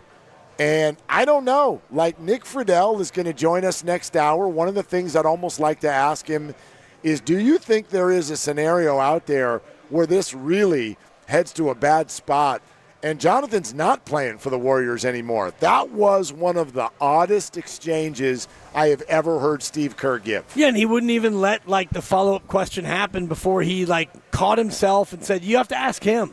In other words, I have no idea. And he even mentioned in another answer later about imaging and, I guess, he'll get some imaging and we'll try and find out where that goes. And it had me thinking about my friend Doc Pandya, who we know, Dr. Nirav Pandya, who's been on the show so many times, and I wonder if imaging actually can reveal what bilateral patella knee tendonitis would show, because normally that's a thing that I don't know if you can see that. Like in my own imaging in my knee, you can see, there's dog, no knee. Yeah, dog, there's bone no on knee. bone. Yeah, you got bone on bone. There's you got no nothing meniscus. accident. And you see the one bone and you see the other bone. Well, there's no room in between them. The bone is on the other bone. Okay, lots of luck with that. I don't know if tendonitis can show up like that. So imaging and all the rest of it. I just look at the paper trail of what has happened. He didn't play well. And Draymond called out anonymous people. The next game, Steve said we need drastic changes. One of those was, Jonathan, you don't start anymore. He played a half of basketball, and he hasn't played since. We're getting you ready for both the Niners and the Warriors games here on 95.7 The Game, presented by Paramount Plus. Count on Sundays all season long with the NFL on CBS and Paramount Plus. All right, 888-957-9570. That is the number, and we're talking out all these situations, and I just, what kind of one of the takeaways is, too, so much on the Aayuk thing, and my opinion is whenever you get in your feelings and let that kind of guide what you're doing as an athlete, it usually does not lead to good things for you. But here's where I will meet the athletes halfway. It must be hard. It must be so hard, because that's when we talk about the overlap of these two. I don't know where the Kuminga thing is going, and I, like the rest of you, remain confused on what got us here with the Brandon Aayuk Niners thing. But what I think the overlap is that both players, through a period of years, have repeatedly gotten into their feelings with regard to how they're being treated in the organization, and they have repeatedly had a hard time getting out of that. Now, I'll give Kuminga a nod in this, because one thing that I've always thought that he's done, I think he's in his feelings, but he's handled it well. You've never seen him go to social media and be like, bleep you, I'm out. Right. Brandon does it constantly. But the overlap is they can't seem to shake the fight that they got into with the organization. This is actually one nod I'll give to Juwan Jennings. I don't know what Juwan actually thinks. He might be furious with Parag and John and Kyle, but you're not going to see that on game day. In fact, you're going to see somebody fight through broken ribs and play football. 5 of them. You know what I mean? So Jawan Jennings is able to compartmentalize. I think that both Brandon Aayuk and Jonathan Kuminga, for whatever reason, have had a really difficult time compartmentalizing the frustrations they've had with their respective organizations. Yeah, and it's tough for both. I mean, for Brandon Aayuk, I don't know why he would go about it this way. I guess he wants to be out so badly that he's willing to act in a way that the team would void the contract, and he doesn't want to fight that. So now the contract will be voided going forward, and he can go wherever he wants to go. And for Kuminga, it looked like he might go that route, which is, I'll play 1 year on the qualifying offer, and then I'll have my own freedom. But at the last gasp, they were able to get him on a 2-year deal with a club option. And maybe it's with a little bit of an agreement that, he will be traded at the deadline, January 15th, the earliest it could possibly happen. We don't know if that really is going to happen or not, but we're looking at that, and that's about 9 weeks away. So in 9 weeks, Kuminga could possibly be traded. So between now and then, are we going to have like a flare-up of the knee tendonitis? Is he going to get over this and ball? Like, what's it going to be for the next 9 weeks? Nobody likes to be called a company man, you know what I mean? But I also think sometimes there has to be a realization, employee of any company, there has to be a realization of the power that your company has. And if you're just going to constantly fight it, and you're going to constantly feel like you're being one-upped or held down or whatever it may be, I think you're going to end up just getting overwhelmed by frustration. And what's odd is the Brandon Aayuk situation, the 49ers and Brandon both had a significant amount of power in that one. I thought the Niners had more power, but Brandon really flexed. Brandon got what he wanted and more. Jonathan is the one, was a restricted free agent. Right. He kind of had to split the difference and realize, I don't have any options here. So I'm going to go ahead and take this deal that's in front of me. I'll make it as short as possible, but still make some money. Brandon won, I thought. No, and Brandon didn't have much more power, but the team caved. And so why do you come out still mad? That's what I don't get. I don't get it either. I don't know the young man, and I look at each situation, and you and I talked about the Kuminga part of it, and if you so desperately want out, then play on the qualifying offer, do your best, and you're out. Okay, if you really want it that bad, and for Aayuk, if you really, really want to not be a Niner that bad, then do this. You're hurt, so maybe you rehab, maybe you don't rehab the way they want, maybe you don't go to meetings, maybe you do whatever you want to do to get them to void the deal. Wait a minute. If that's really what you want, then do that. But that's after the deal. Let's go backward. Remember, Kyle ran upstairs because Brandon sat in his office and agreed. Well, he agreed because finally the money was right. Don't agree. Well, agree. He had to agree. No, he didn't. He did beat a Steeler. They were about to send him to the Steelers. But I don't know if the Steelers would have paid him $30. It was damn near. Yeah. All those contracts were in the same neighborhood. They're all going to make you a rich man for the rest of your life. I don't know, Mark. You could have been catching balls from Mason Rudolph in the cold right now, and everything would have been blessful. Well, Russell Wilson last year, right? Man, it Aaron would have been Rodgers. wonderful. Yeah. You could go 8-9 and right. Aaron Rodgers could could tell you every day about how you're not as good as Alan Lazard. Like it would have been awesome, dude. But no, he had an out. Jonathan didn't have an out. Yeah. He had an out, but he agreed to stay, and then he stayed mad, and then he bucked the system, and then he got hurt, and all of the bad things. That's why, here I was talking about the overlap of these two. Here's where they're not overlapped.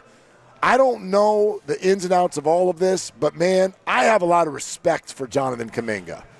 I do not for Brandon Aayuk. Well, I say that I understand that I don't know everything that went on. Yep. But the way that each of them have handled their frustration, one of them has been an adult, and one of them has not. And Aayuk, I think that he eventually, when he got his contract, I do think that he got as ready to play as he could. He didn't play well early. He started to play well, and then he got hurt. So it's a little bit of a different situation. And then after he got hurt, between when he got hurt and now, All we know is that the Niners back in July decided to void his future money based on whatever it is Aayuk did. And I would bet if Aayuk was there every day, first one in the building, rehabbing the way they want, going to every meeting and doing everything they wanted, I don't think that they would have avoided it. So something happened between Aayuk and the team that got them to think, you know what, we're going to avoid it. Because if he did everything right, everything according to the contract, they couldn't have avoided it. No, they couldn't have. No. They would not have been allowed to. So something happened between the two sides.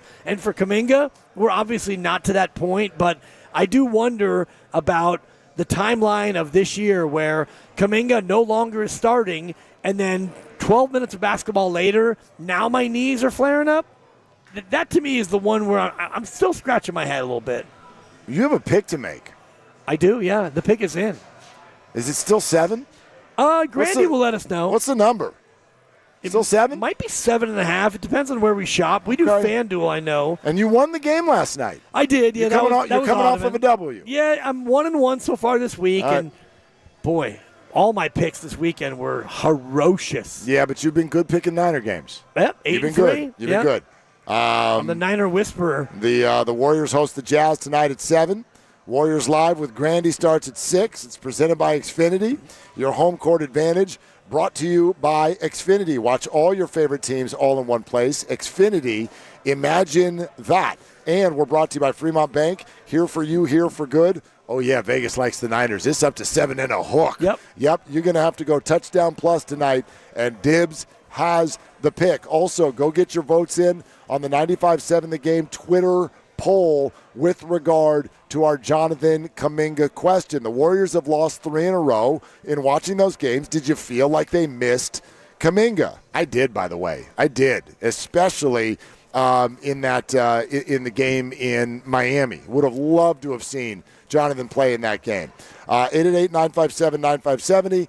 Dibs has got a pick. We'll update those poll results. We'll keep getting you ready for the game. Nick Friedel and Bob Fitzgerald are going to hop in. So I should say we're going to get you ready for the games. Niners and Warriors both play tonight. This is Willard and Dibs at Laughing Monk.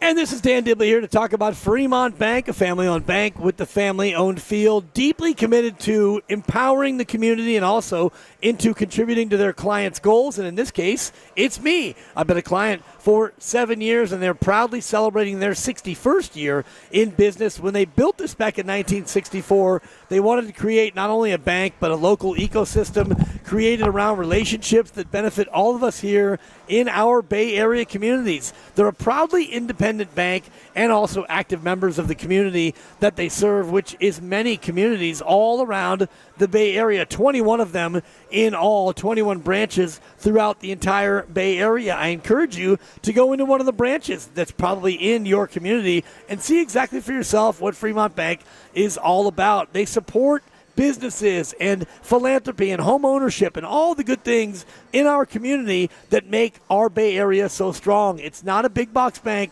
It's a good local bank that supports local people. It's Fremont Bank, full service banking with no compromises. And as you know, they're here for you and here for good. Hi, I'm Brian Bakhtiari, Executive Manager of Stevens Creek Subaru. The holiday season is a time of giving. And for the 17th year in a row, Stevens Creek Subaru wants to give back.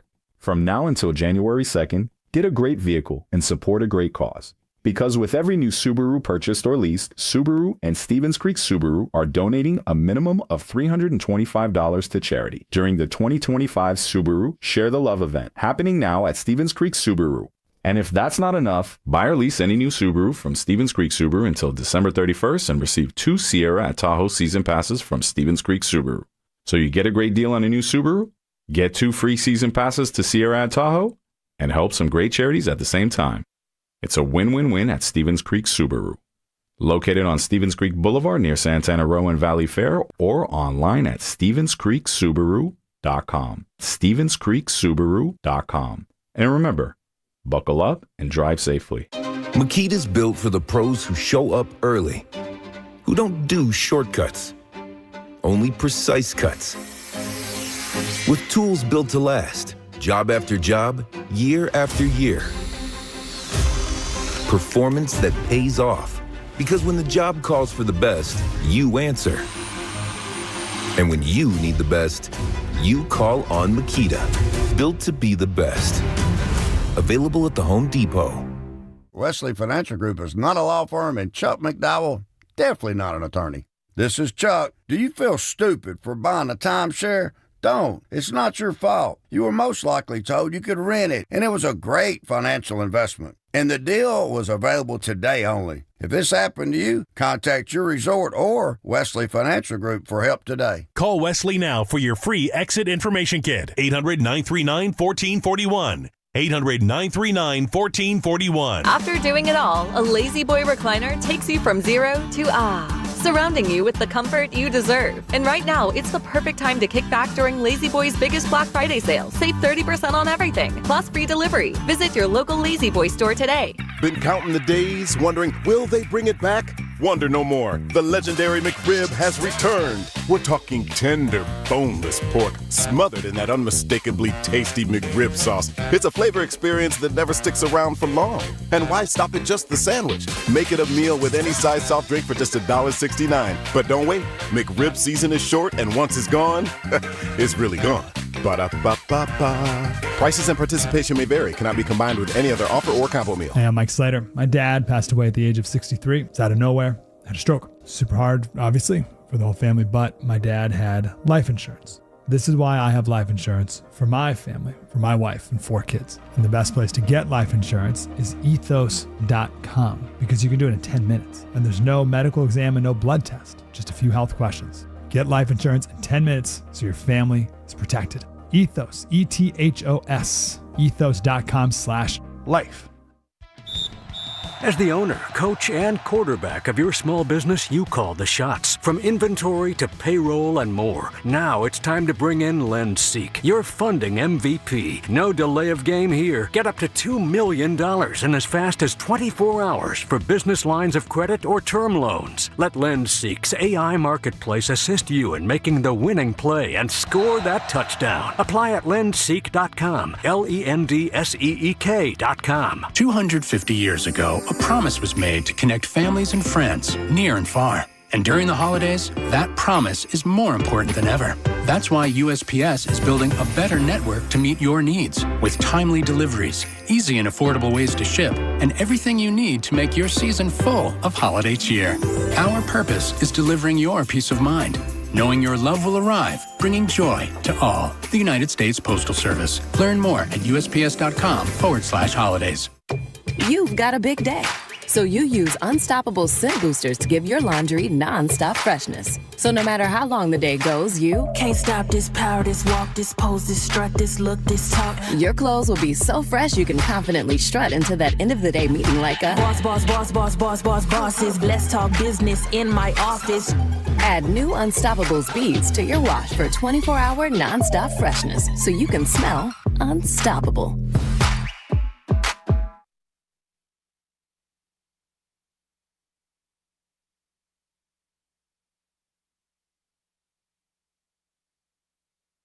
Now, back to Will and Dibby on 95.7 The Game.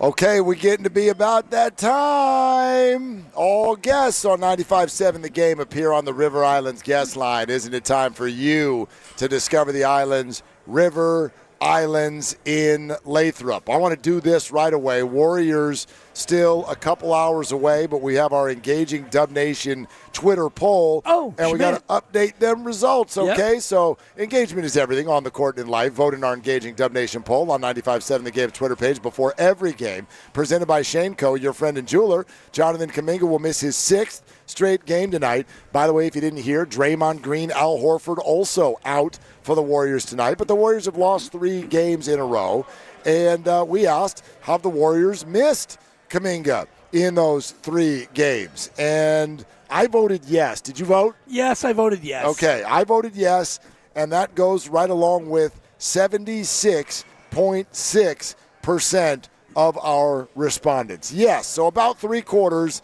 say they missed Jonathan. 23.4% said nope. Well, and I don't know how you could look at that when you see the team that went up against Miami, the Baby Dubs, as you like to call them, and you put them out there, and it was not enough. And then you come back against Portland, and, yeah, you could have looked to use a little bit more athleticism, in my opinion, against a very athletic young team like Portland. So think what you want about Kuminga. Early Kuminga, wow, he's amazing. Middle Kuminga, I mean, what's he doing? But you need bodies, you need athletes, and all the rest of it. And so, yeah, I voted yes. Okay, so that's where it sits, and they will, quote-unquote, miss him again tonight. The Utah Jazz in town. Warriors continuing a homestand. They'll have a night off after this one. Then they'll play against the Rockets on Wednesday. No KD. KD is missing out on a roadie. Who are you? Against Phoenix and Golden State, two of his former teams. Yeah. And although it's because of a personal matter, so not sure what's going on with Kevin. No judgment. And I was going to ask you before we get into the Fade the Dipper portion of the program. It's coming. Who wins by more tonight?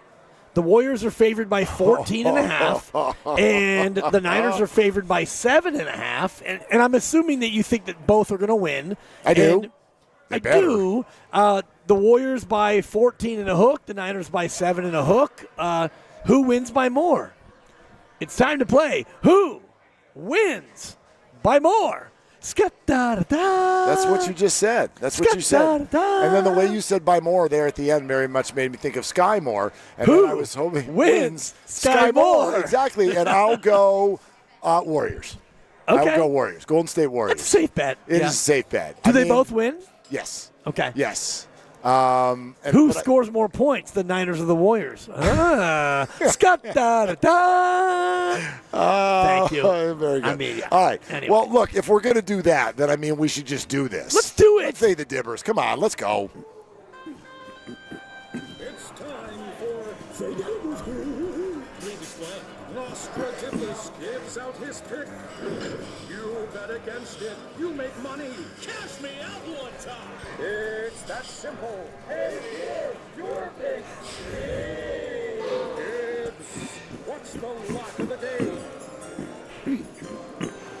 All right, here we go. These always get emotional. This is not just a primetime game. It's not just a Monday night game. It's a Niner game. Bang, bang. That's why we're here, Niner gang. We're here at Laughing Monk in Sunnyvale getting ready for this one. And so Dibbs has to combine two aspects of his game, both Monday Nighters and Niner games, and wrap them all up into one. Yes, you have a lot of success in picking Niner. 8-3, homie. 8-3. Yep. So nothing to sneeze at.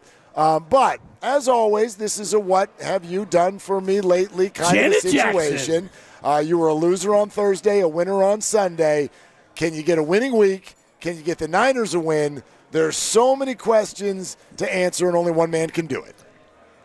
A Dibbs? Well, Mark, you look at this game, and the spread is 7.5, which is a little treacherous because 28-21, no, you don't cover. 35-28, same deal. 7.5 is a little bit dicey, and these two teams are kind of mirror images. Neither one is great on defense. The Niners are slightly better against the run and slightly worse against the pass. Neither one of these defenses rushes the passer very well. Offensively, well, that's where the Niners, I believe, have a little bit more of an edge. They can run it better than Carolina can, and they certainly can pass it and catch it better than Carolina.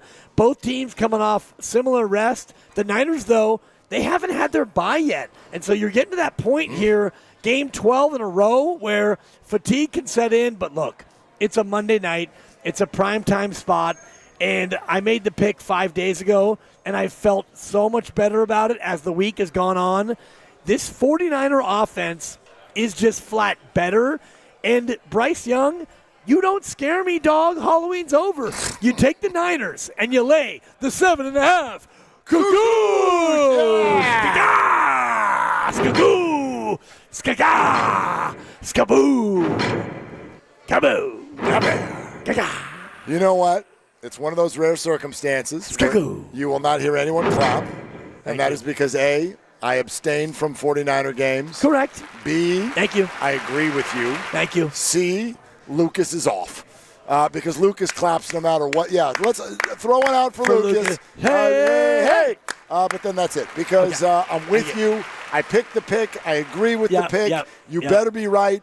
They better win. It's a better win Monday. Yeah. That goes for the Niners and the Warriors. You better win. I hate watching sports that way, where it's like, okay, you human beings who I'm watching play, you better do good. Right. But the situationally, as I look at both of these games, I just got to call it like I see it. You better win. Yeah, and I didn't only make the pick because you're giving me a ride to the game, but it was definitely a factor. Yeah, I like the Panthers and the points. You're walking. Yeah, that could have changed your night. The lovely Christie's in a lovely jacket. Yeah, that could have changed you're your all night. Niner geared up, and your kids are coming, and I'm looking for a ride, and so you take the Panthers, and I'm walking. You are sitting in the back, but you can come. Yeah, you can come. I mean, at least I'm not in the trunk. There's room. Okay. And you like golf, and that's where the clubs are. So and there's probably some junk in the trunk too, and maybe I can repurpose it. There's definitely some junk in the trunk. Thank you. No I do like the question about Niners, it. though. I do too. 7.5 though is a little bit. Well, of that's a lot for. I mean, this it's is a lot. This is an NFL game. If we've learned anything, it's surprising every week. I mean, listen. Well, and this weekend, honestly, Mark, there were 3 teams that were more than 10-point dogs, and they all covered. If you red zoned yesterday, dude, I was in the zone. It's now like a. Is that an adjective or a verb or something One of those or whatever? If you red zoned yesterday, there were morning games where for a minute you're like, oh my, is everyone going to get upset? Yep. Is this just going to be all dogs? Like, I'm sitting there watching morning games yesterday. The Lions are getting their butts kicked by the Giants. Yep. Lamar Jackson can't move, and the Ravens can't seem to score. Drake May is floating pick sixes over the middle of the field to the Cincinnati Bengals. But they were up the whole way, but it was little No, bit. they were down 10-0. They spotted the Bengals 10 points. So, they're down 10-0. The Ravens can't get on the board. The Lions, Jameis Winston's flying up and down the field. He's catching passes. Even the Titans for a second. But Colts, I'm watching the Colts lead the Chiefs by double. Can we talk about that? I'd like to know. We got a bet with the midday show. Will the Chiefs make the playoffs? And the Chiefs are getting beat what was it? It was 20-9. 20-9. It was 20. That's right. And that's I'm thinking, all right, Chiefs, you go ahead and lose again. And that was a funeral yesterday. If they lost, I think that was a playoff funeral. The NFL next gen stats were if they lose, they have a 20% chance, and if they win, it's 58, 55, something like that. Yeah. So here comes Patrick, wiggle, wiggle, wiggle, throw. Well, and the big 4th down play. I think it was to Xavier Worthy, it was to Xavier Worthy. Yes. And then he had one to Rashee Rice, and no, they did Chief things, and it was the first close game that they've won all year. They're 6-5. I think that the AFC mirrors the NFC if you look at it in terms of. I agree with you. It's going to take 11 to get in. Yep. That still means the Chiefs can only lose one more game. So that's hard. I don't care who's on your schedule. That's a hard thing to do. But, boy, their schedule does really loosen up after this. Well, short week against Dallas. Yeah, they got to go to Dallas on Thursday. That's the rejuvenated Cowboys. Then they host the Houston Texans, and nobody needs to be reminded anymore about how good that defense is. Number 1 defense. Yeah, and the Chargers and Broncos are still on their schedule, although be it both at home.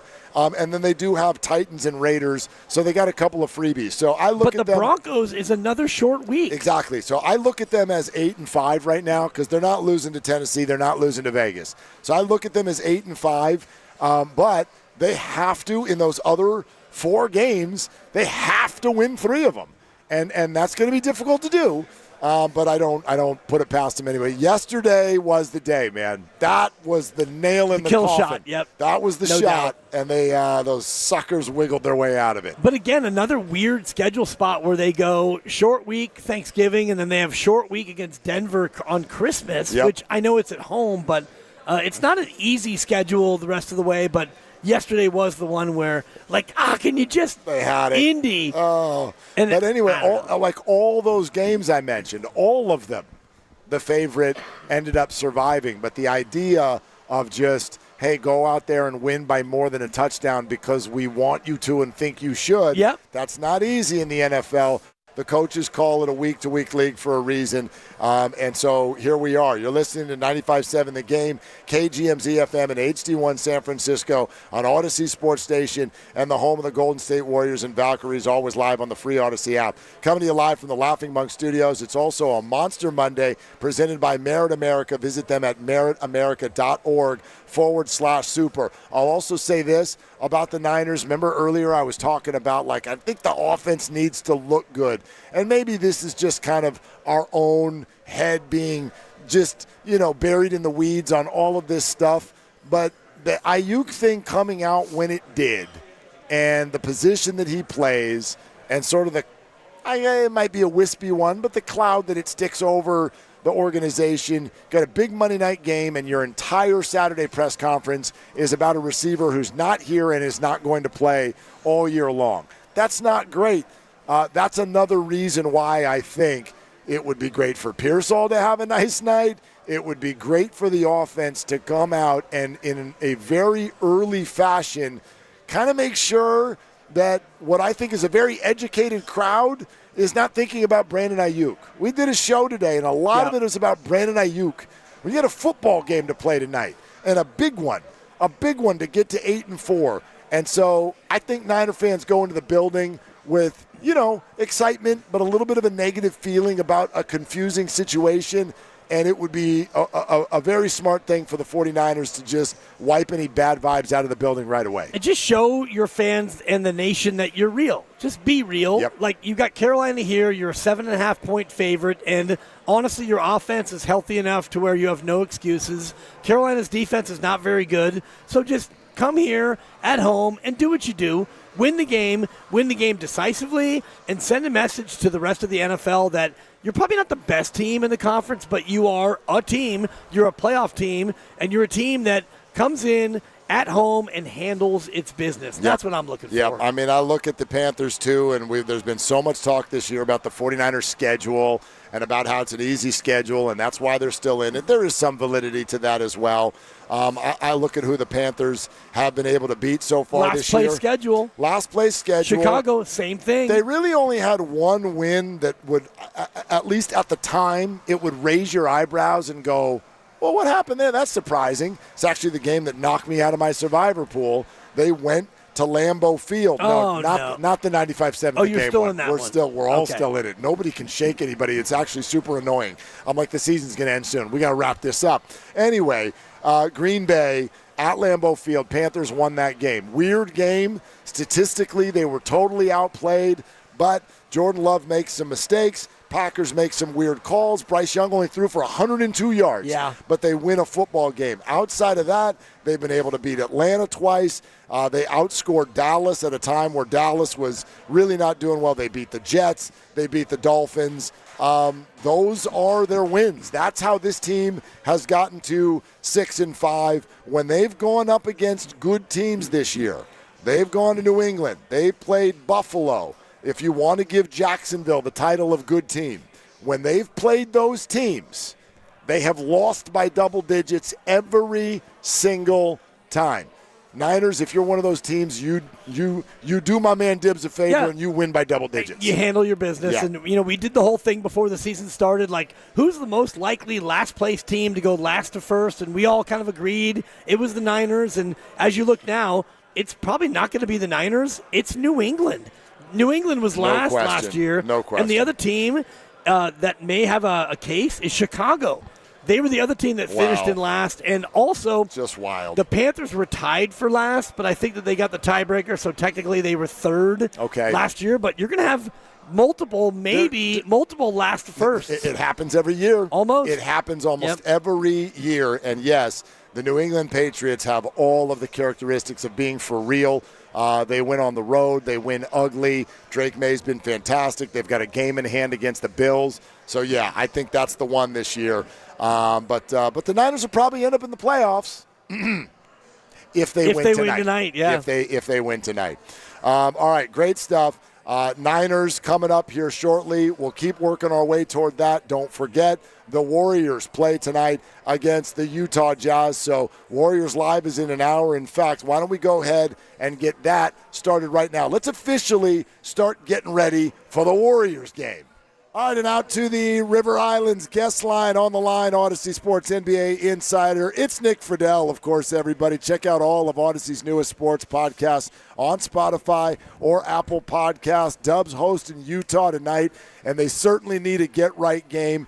But let's get into all of the things going on with Nick before we get into any Portland, Utah, whatever. Oh, man. Nick, what the hell's going on at practice over the weekend? Why did Steve sound annoyed? That would be at minimum, that's my reaction when talking about the Kuminga situation. That sounded a little different. What was your take? It absolutely was. I mean, Mark, we're sitting in there listening, and you could tell as soon as Steve started talking about it, the question was, does Jonathan practice? And Steve's answer was, well, kinda. We didn't go through full scrimmages. We did some live drill work. He didn't participate in any of that. You guys are going to have to talk to him to see what's going on. And you go, huh? Whoa, all right. And my takeaway, and in context, was I think he's just frustrated, Kerr is, because he knows the Warriors not only need Kuminga, but they really could use him in this stretch. That game in Miami where nobody really played. At least of the older guys, that was a prime game for Kuminga. He wasn't available. He's not going to be available tonight. We keep asking Kerr, what's the problem? And he keeps saying it's day to day. And then he gets the report back that Kuminga's not feeling well on the floor. So I just think there's some frustration that's been building up. And it was very clear where Kerr stood on all of it as he talked to the media yesterday. But, guys, that was one of the newsiest practices of the year when not that much happened. It's like Kuminga isn't out there. He's nowhere close to being out there. Horford's missing at least a week because of some sciatica issue, and that is very concerning because he hadn't even played that much, obviously, with the not playing both sides of the back-to-backs. And then, Draymond's got a foot sprain. He may not be out there. We're not really sure what's happening there either. He had to get an MRI. So there's a lot going on with the Warriors. There always is. But, Mark, at the top of the list is the Kuminga thing because I think it's very clear that Kerr thought Kuminga would be out there again by now. And the fact that not only is he not, but it doesn't sound like he's anywhere close to being back out there is very concerning. Yeah, and they talked about doing imaging, and so I don't know if it's an MRI or an X-ray, but from what I know about tendonitis, it doesn't usually show up on imaging like that. So are you sensing a deeper disconnect beyond the injury factor? Are you sensing that this is maybe a little bit more of a disconnect between what JK wants and what the Warriors want him to be? Mr. Dibbs, I don't think it's hard to read between the lines that the contract negotiations were what they were over the summer. And there was at least a lingering feeling from Kuminga and his agent and some within the team that, man, that was tough, but let's start fresh. And then Kuminga played very well to start the season. And everybody was kind of riding the momentum that was that beginning. And then as soon as he didn't start playing as well with the consistency they were hoping to see, the injury happened, and it's really been all downhill from there. So to know for sure before we talk to Kuminga, I think that's all speculative in the moment. But I don't think there's any question. When you hear a head coach in any pro sport go to the podium and say, hey, you're going to have to talk to fill-in-the-blank player, that's when you know there might be some friction behind the scenes. And I think that with what happened over the summer, with the comments that were made, I think that all of that factors into what we've seen in the moment. And when he returns and how he'll be, we'll see. But it's just one more reason for me, guys, and we've been talking about it all season. I just don't know how the relationship is going to get built back up to a point where everybody feels good about where it's all going in the future. And for those first couple weeks, it seemed like everything was in a good place. But the second that the play didn't match up to the expectations on both sides, well, we're right back where we were again. And now we're dealing with an injury. And I think, Dibs, to your point, the only person who knows how he's feeling is Kuminga. And if he says he's not feeling right, the Warriors can't put him back out there because they have to trust him. And when you start getting into trust and all those different layers, that's when any kind of friction that's there can kind of come to the surface a little bit more.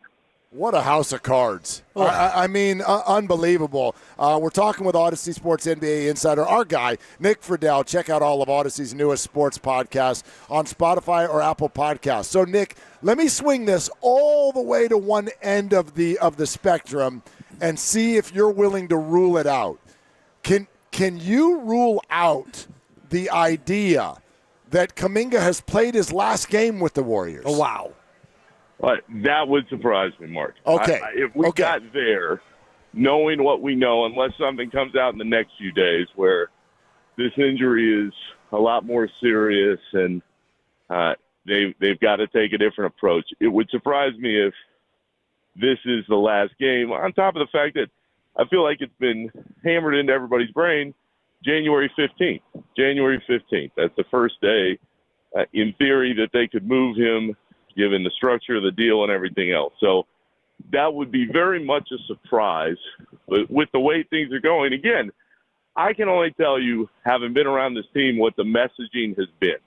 And the messaging all along was, Kuminga, the knees aren't feeling great, but it's a day-to-day thing. And for a week and a half, that's all Steve Kerr kept saying. It's day-to-day. Nobody's really concerned. He hadn't gotten an MRI. Nothing to worry about. And now it's been all this time, and as Kerr said, he hadn't done any scrimmaging. So, guys, that's the other part to this, and Mark, this speaks to your question. I don't think we're seeing Kuminga for a little while longer at least. Now, how far that absence goes, we'll see. But there's absolutely a reason that Kerr decided to make at least his frustration on this particular topic known. And I think they're just trying to see what is going on. And until we find out exactly what that is, then all those questions and the question that you asked about whether it could potentially be his last game as a Warrior, all that stuff starts to get dredged up back to the surface a little bit. Well, I guess what I'm trying to figure out is how much of this injury is actually an injury, and maybe I'm triggered by it because look what we've seen in this city just in the last 3 months. We had Juwan Jennings with a, air quotes, calf injury, and he sat out camp, and now Brandon Aayuk's knee is, air quotes, not ready. Turns out that was something that they dealt with in July and did away with a bunch of guarantees. Is Kuminga, is there any chance, Nick, that he's actually just holding in right now? Yeah, Mark, it would surprise me for this reason. Kuminga knows, and you guys can attest to all of this because you've lived having a conversation on a daily basis, that the players absolutely have his back.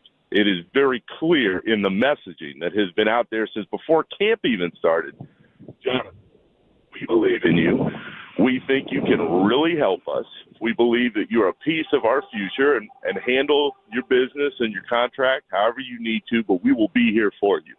So it would be a surprise, at least in my opinion, if Kuminga was holding in, to your point, because he knows that the players respect him and he knows that they want him to be there. So if he is doing that, in part, he's doing that as kind of a to the rest of the group, which I don't see. But until he comes out and says, hey, this is exactly what's going on, and there is a feeling of everybody kind of being on the same page more than at least we heard after yesterday's practice, then the questions will linger. And certainly if you're a fan of the Bay Area teams out here, Mark, to your point, it's happened before in other spots, especially with the Niners. So I get where people are coming from. As we sit here right now, though, I don't think that's the specific case here with Kuminga and the Warriors. Well, when you look at the specific situation, as you talked about, where are we as far as, any actual diagnosis or prognosis of the injury? I know he was going to have some imaging. Are they expecting for it to come back and show any real injury, or is this just kind of window dressing? Dibs, I think you nailed this before, which is when you have the type of injury that Kuminga has in the moment, usually, again, unless something changes, is not something you're going to see from an MRI or something else. This is, you go to the player and you say, how are you feeling? And the player tells you, not feeling very good. I'm not comfortable being out there. Okay. So they're going to keep running the tests, and maybe we'll see before this game tonight if something new has happened. But the strange part about all this, again, having gone back in time over the last week, seen Kuminga take some shots after shoot around in San Antonio and the different places that they've been, is he looks fine. In other words, he seems to be moving without any issue, but only one person can answer these questions, and it's Kuminga himself. And, guys, I mean, this is where we remind everybody, athletes are human beings.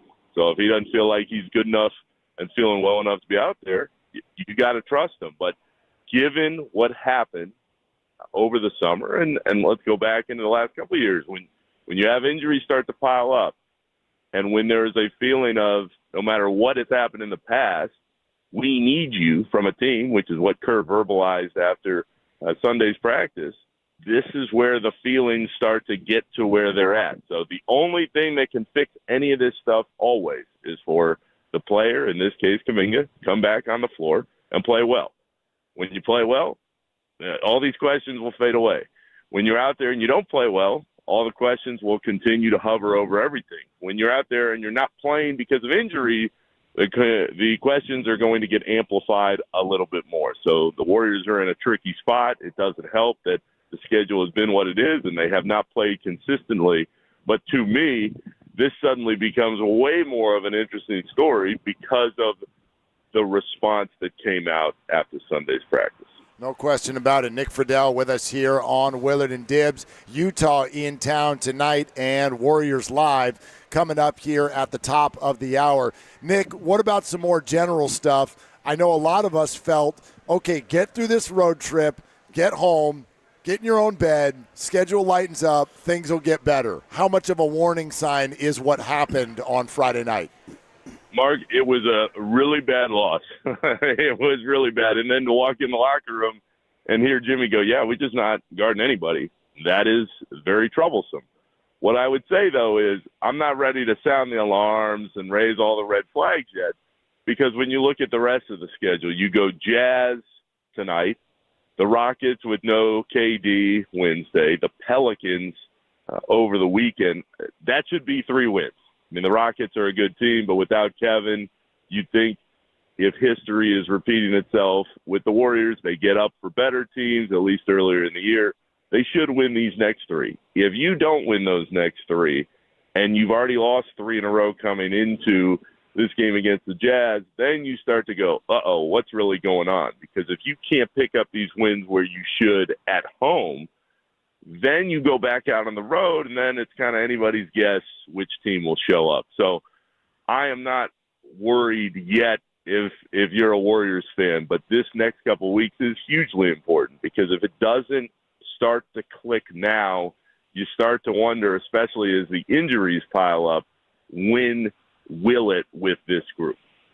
And that's kind of my question, Nick, about bigger picture. I mean, you're 9-9 and you're the 8th seed, and honestly, the bottom 5 or 6 in the West are kind of an embarrassment, and so you're going to be at least in the play-in. But what's the viability of this team being a legitimate playoff threat if you've got Kuminga who's hurt, you've got Al with sciatica, you got Draymond in a foot, you've got a 38-year-old Steph coming up?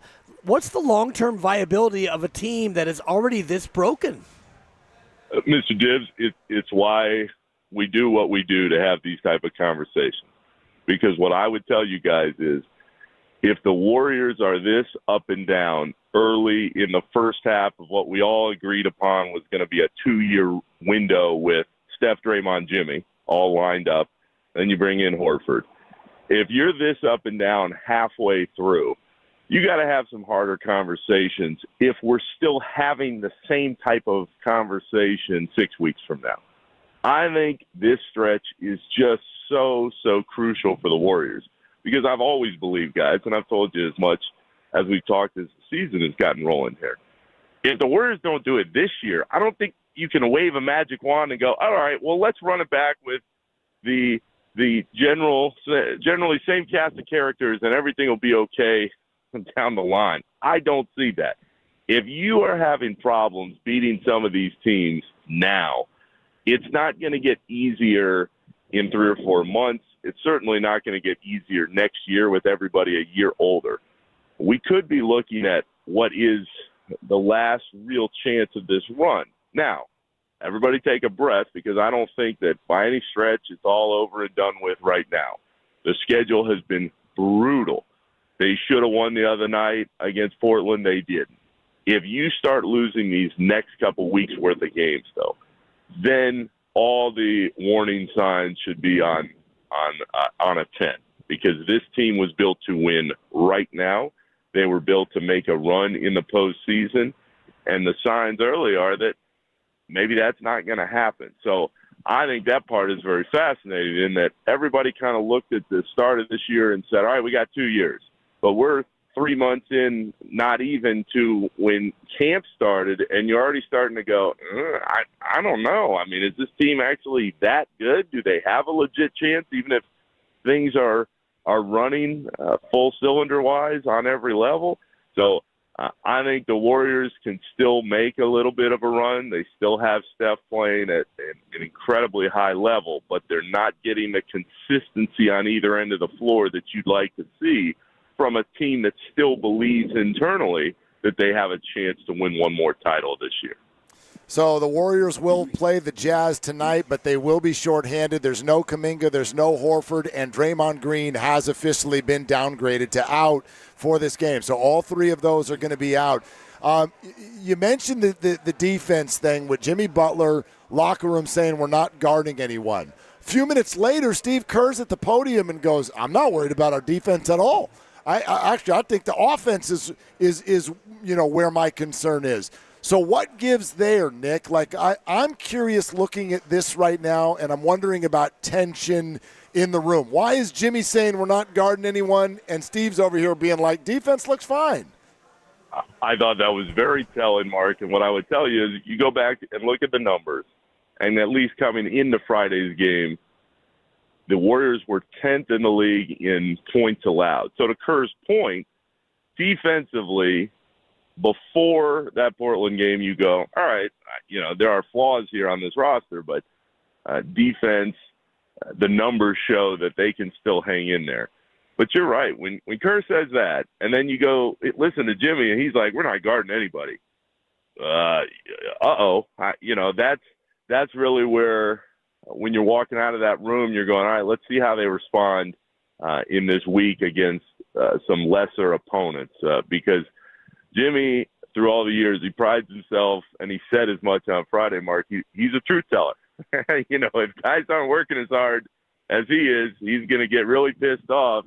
And I think it was frustrating to him that defensively they just let Portland do whatever the hell they wanted.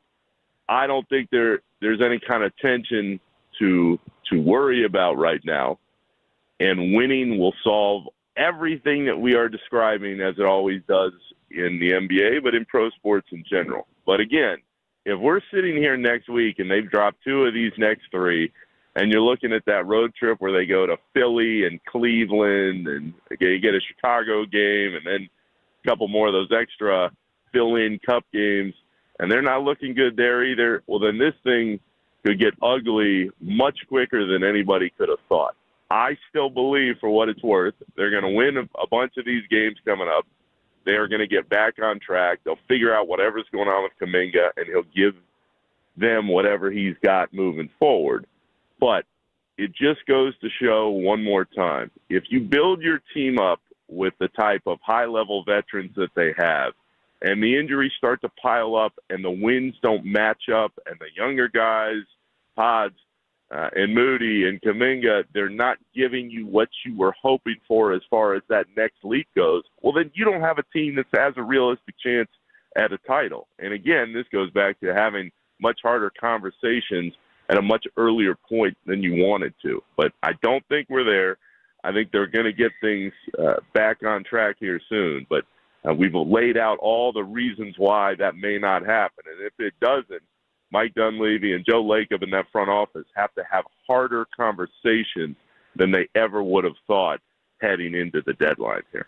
Yeah, Nick, we're up against it here down to the last couple of minutes, but I just want a 30-second answer on this. What's wrong with Buddy Hield, Nick? Come on. He's not making shots. Flatly. Oh. That's what this is. That was quicker than 30 seconds. Thank you. Please expand. He is getting the look, and he's not taking advantage of it. And when that happens with a streaky shooter, you've got problems. But with Buddy, it's all just you get your opening, make it, and it hadn't happened yet so far this year. All right, so is tonight officially they better win this? Oh, boy. Mark, if they don't win this one, you raise every red flag that we got at the station because there are real problems on the way. Yeah, so the alarm goes off tonight if it's not a W. Nick, great to have you. Great insight. Nick, yep. As always, thank you. Always, guys. Talk to you soon. Okay, we sure will. That is Nick Friedel, Odyssey Sports, NBA insider Nick Friedel. Check out all of Odyssey's newest sports podcasts on Spotify or Apple Podcasts. By the way, this Wednesday, your chance to win great prizes every single hour from 6A to 6P. So if you're cruising around day before Thanksgiving, be locked right here because you can check in and win a bunch of great stuff. It's a Win Wednesday. There you go. Win it Wednesday. Warrior tickets, AC/DC tickets, Warriors bobbleheads, and much more. Of course, that again is this Wednesday, 48 hours from now.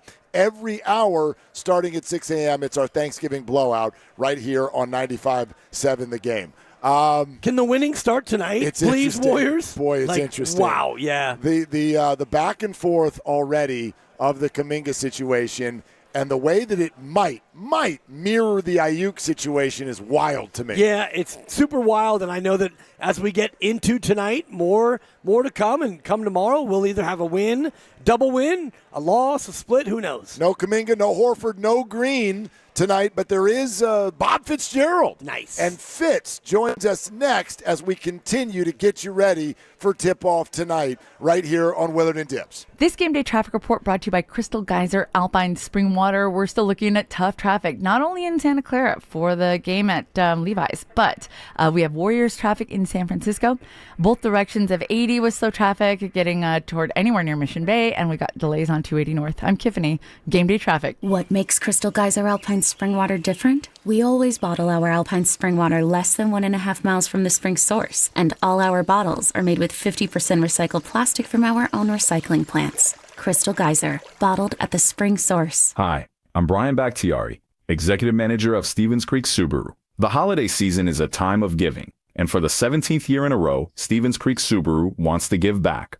From now until January 2nd, get a great vehicle and support a great cause. Because with every new Subaru purchased or leased, Subaru and Stevens Creek Subaru are donating a minimum of $325 to charity during the 2025 Subaru Share the Love event, happening now at Stevens Creek Subaru. And if that's not enough, buy or lease any new Subaru from Stevens Creek Subaru until December 31st and receive 2 Sierra at Tahoe season passes from Stevens Creek Subaru. So you get a great deal on a new Subaru, get 2 free season passes to Sierra at Tahoe, and help some great charities at the same time. It's a win-win-win at Stevens Creek Subaru. Located on Stevens Creek Boulevard near Santana Row and Valley Fair, or online at StevensCreekSubaru.com. StevensCreekSubaru.com. And remember, buckle up and drive safely. With T-Mobile, we don't miss out on any family visits. Hola, mija, ¿cómo quedó el mole? It turned out great. This holiday, switch to T-Mobile and stay connected with los tuyos. Get 4 Samsung Galaxy S25 phones with no trade-in needed, plus 4 lines for just $25 per line. Visit a store at T-Mobile.com or call 1-800-T-Mobile. With 24 monthly bill credits and 4 eligible port-ins on essentials. For well-qualified customers with auto-pay plus taxes, fees, and $35 device connection charge. Credits and balance due if you pay off early or cancel. Contact us. Finance agreement 128 gigabytes, $800 required. Not for extended international use. You must reside in the U.S. and primary usage must occur on our network. Visit T-Mobile.com. When you own your own business, you own every decision. Catch the red eye or take the 6 a.m. Make a new hire or promote internally. Celebrate a win with the toast at the gate or unwind at the lounge. Big props to this team. Some decisions are a win-win, like earning 8 times points on Chase Travel. Introducing Chase Sapphire Reserve for Business. With $2,500 in annual value, it's the business card that gives back all you put in. Visit chase.com/reserve business to learn more. Cards issued by JPMorgan Chase Bank, any member FDIC, subject to credit approval. Terms apply. Tune in for the Ghost Report on Fridays during the Morning Roast with Spadoni and Jasky. Brought to you by Ghostwood Kitchen, your neighborhood brew pub on Main Street in Redwood City, where we are talking about who's scaring the competition this week. It seems everyone gets a tip these days. Deliver food? Get a tip. Drive around town? Get a tip. Serve a drink? Get a tip. But here's one tip that can help you find a higher paying career. Merit America can help you get the training and support to find and succeed in an in-demand job, like data analytics or HR admin or supply chain planning. It may be the last tip you ever need. Learn more at meritamerica.org.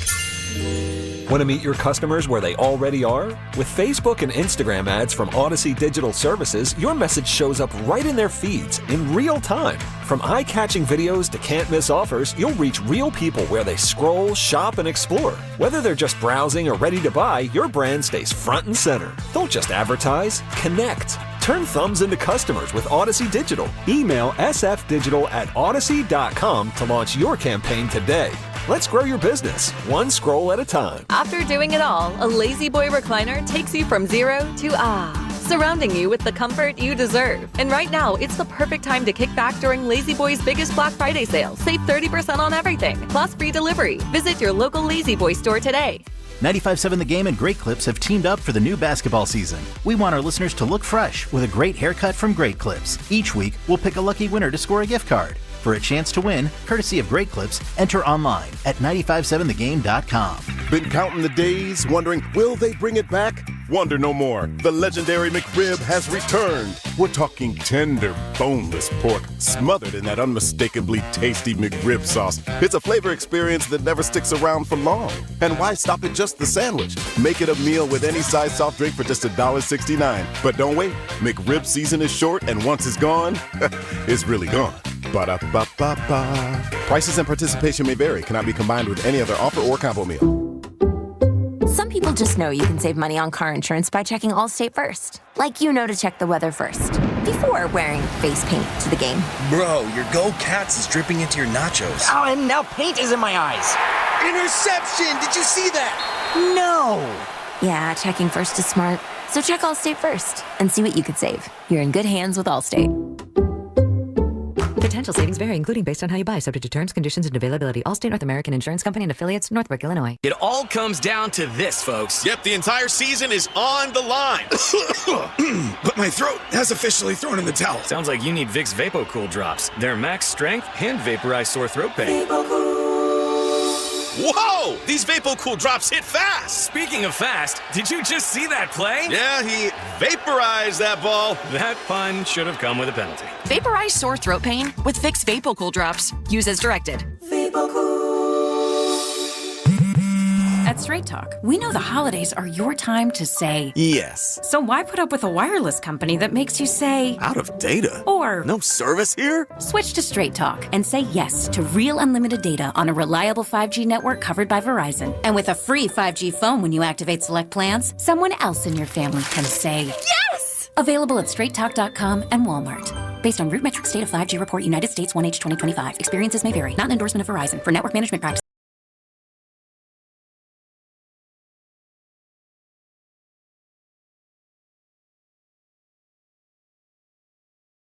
And Dibs on 95.7 The Game. All right, continuing here on Willard and Dibs, 95.7 The Game, and of course Warriors Live coming up at the top of the hour. Utah in town. The Warriors very much hoping this is a get-right game. Couple days off, got a practice in yesterday, and they're at home against Utah tonight. All guests on 95.7 The Game appear on the River Islands guest line. Isn't it time for you to discover the islands, River Islands and Lathrop? And on our guest line is our good friend, Bob Fitzgerald, TV voice of the Dubs. What's going on this afternoon, my man? Just getting ready for the game. Actually, kind of enjoyed having no planes, trains, automobiles, or broadcast Saturday and Sunday, and felt like a human being for a day or two. It was good. Okay, but no trains, no planes, no Draymond. Yeah. No Al. Keep going. Yeah, how's the front court looking for tonight, Bob? I think they'll be fine. I mean, it's one of the things with the Warriors is you can always play the game of who's missing from different teams on a given night and stuff like that. They just have to play better, and the big thing at various points in the season has been turnovers, and they showed in beating San Antonio twice and beating Denver and beating the Lakers that they're perfectly capable of not turning the ball over. They're going to have some games like the Portland game where they got out-rebounded, but they were a very good rebounding team a year ago. They're not going to get any taller, but they definitely can rebound the ball, particularly offensively. So it's just a matter of the Warriors just playing collectively just better as a team. And, they're going to be a very good team during the year in a wicked Western Conference. We're going to gather together in April and figure out who's healthy and ready to go among all the teams. And then we're going to have a tournament. And the goal for the Warriors is just to, to be healthy and get into that tournament. And the good news is the West is pretty bottom weak, so it almost seems like a certainty that they'll at least be in the play-in. But I want to go back to the Portland game, Bob, because it looked like the Blazers got their number again. What did you see as the big problem? Because, as you mentioned, they didn't turn it over a bunch. They got out-rebounded by a boatload. But what did Portland do that is going to give the Warriors problems? Caleb Love. Who? Exactly. No, I mean, Caleb Love, undrafted. The game before against Chicago went 1 for 12 and went 0 for 7 on threes. And then against the Warriors decided to have a career-high 26 points. And so that was the difference in the game, is that you have given nights, against Indiana, a guy named Quentin Jackson had 20-something. In Milwaukee, it was Ryan Rollins having, this is the NBA. So certain guys are capable on certain nights. And if Caleb Love just has a normal 20% three-point shooting game, averaging 5 points a game, the Warriors win that game pretty handily against Portland. Instead, he bubbled up for 26, and then you lose a nail-biter. So that happens. He was the guy that it rotated out to multiple times, and he kept railing threes in the fourth quarter, and that was the difference in the game. Bobby Fitz with us here on Willard and Dibs. Bob, I think that it's clear that both the team and Jonathan Kuminga with this injury, whenever you got an injury that nags and lags, everybody gets frustrated. It's also hard to escape where this story has been, so I get why people's minds are wandering a little bit when Steve sounded so frustrated in talking about this at practice yesterday. What's your read on what's going to happen next? Because this does feel like a little bit more than just an injury, I guess. Yeah, I don't get into the physical ailments of guys because we got a whole medical staff that does that. So, and even on the TV broadcast, you guys kind of know if someone's out, they're out, and if they're in, we talk about them and they're in the game. So, I think the frustration for fans, coaches, broadcasters, everybody is, you put a team together when everybody's healthy, you're very excited. Except injuries are part of the game, and so when someone's missing, you're frustrated because you miss them more and need them more. And, particularly when players do different things, like the Warriors need some youth and some bounce. And so early in the year when Moses Moody was out, you're like, Moody's out, and he was so good last year. He comes back, has 32 against New Orleans. You're like, Moody's back, So I think for the Warriors, they want all hands on deck, and not having someone who can be impactful like J.K. is a bummer. But at the same time, he's 23 years old, and I think he wants to be out there and play and show out and play as well as he did early in the season too. So, that's just kind of rub of the green as far as sports is when someone's not in a lineup, baseball, football, basketball, whatever. Like I'm sure Niner fans, we miss Brock Purdy at various times during the early part of the season, and then came back and killed Arizona. Like, hey, Brock Purdy's back, So it's just one of those type of deals that's sports, and that's where we are kind of in the modern era.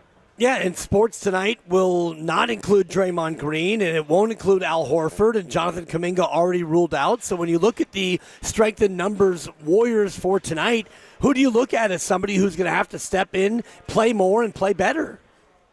Well, I think, Tibbs, a lot of it is not just an individual person. It's like, are you going to not foul three-point shooters? Are you going to not have careless turnovers? Are you going to go bump and go and grab a rebound or box your guy out so someone else can get a rebound? I just think that this team right now, Steph and Jimmy are Steph and Jimmy. They've been great. You have a pretty good idea what they're going to give you on a given night. So the rest of the collective have to kick in to win games. And so if it's Quentin Post with a couple threes or Trace Jackson-Davis with rebounds or Guy Santos with an offensive board or Pat Spencer coming in for 8 minutes, like whatever it takes, I'm not putting it individually on top of guys. I'm just saying as a collective on a given night, they've got to help the Hall of Famers. And so, Steph and Jimmy are good enough to be in every game, but to win games, particularly in the West, and you saw how well Utah played the Lakers last night, you're going to have 4, 5, 6 guys playing well. And when the Warriors do that, like look at the 2 games in San Antonio. It's GP2 hitting 2 timely threes, and then it's Moody in New Orleans. Like it's different guys at different times. I'd like to see Buddy Hield kind of, kick in and be Buddy Hield for a game or two because he has not been that kind of double-digit guy off the bench. So there's a lot of guys that I'm looking for, but I can't really kind of pin the tail on who you'd want on a specific night tonight. Bob, can we take a right turn for a second? I want to know which quarter it is tonight where you're going to go through Kalena's entire basketball reference page so that everybody knows that he used to play in the NBA. When are we doing this, Bob? Yeah, I think that's just a little miscommunication that got solved over the weekend.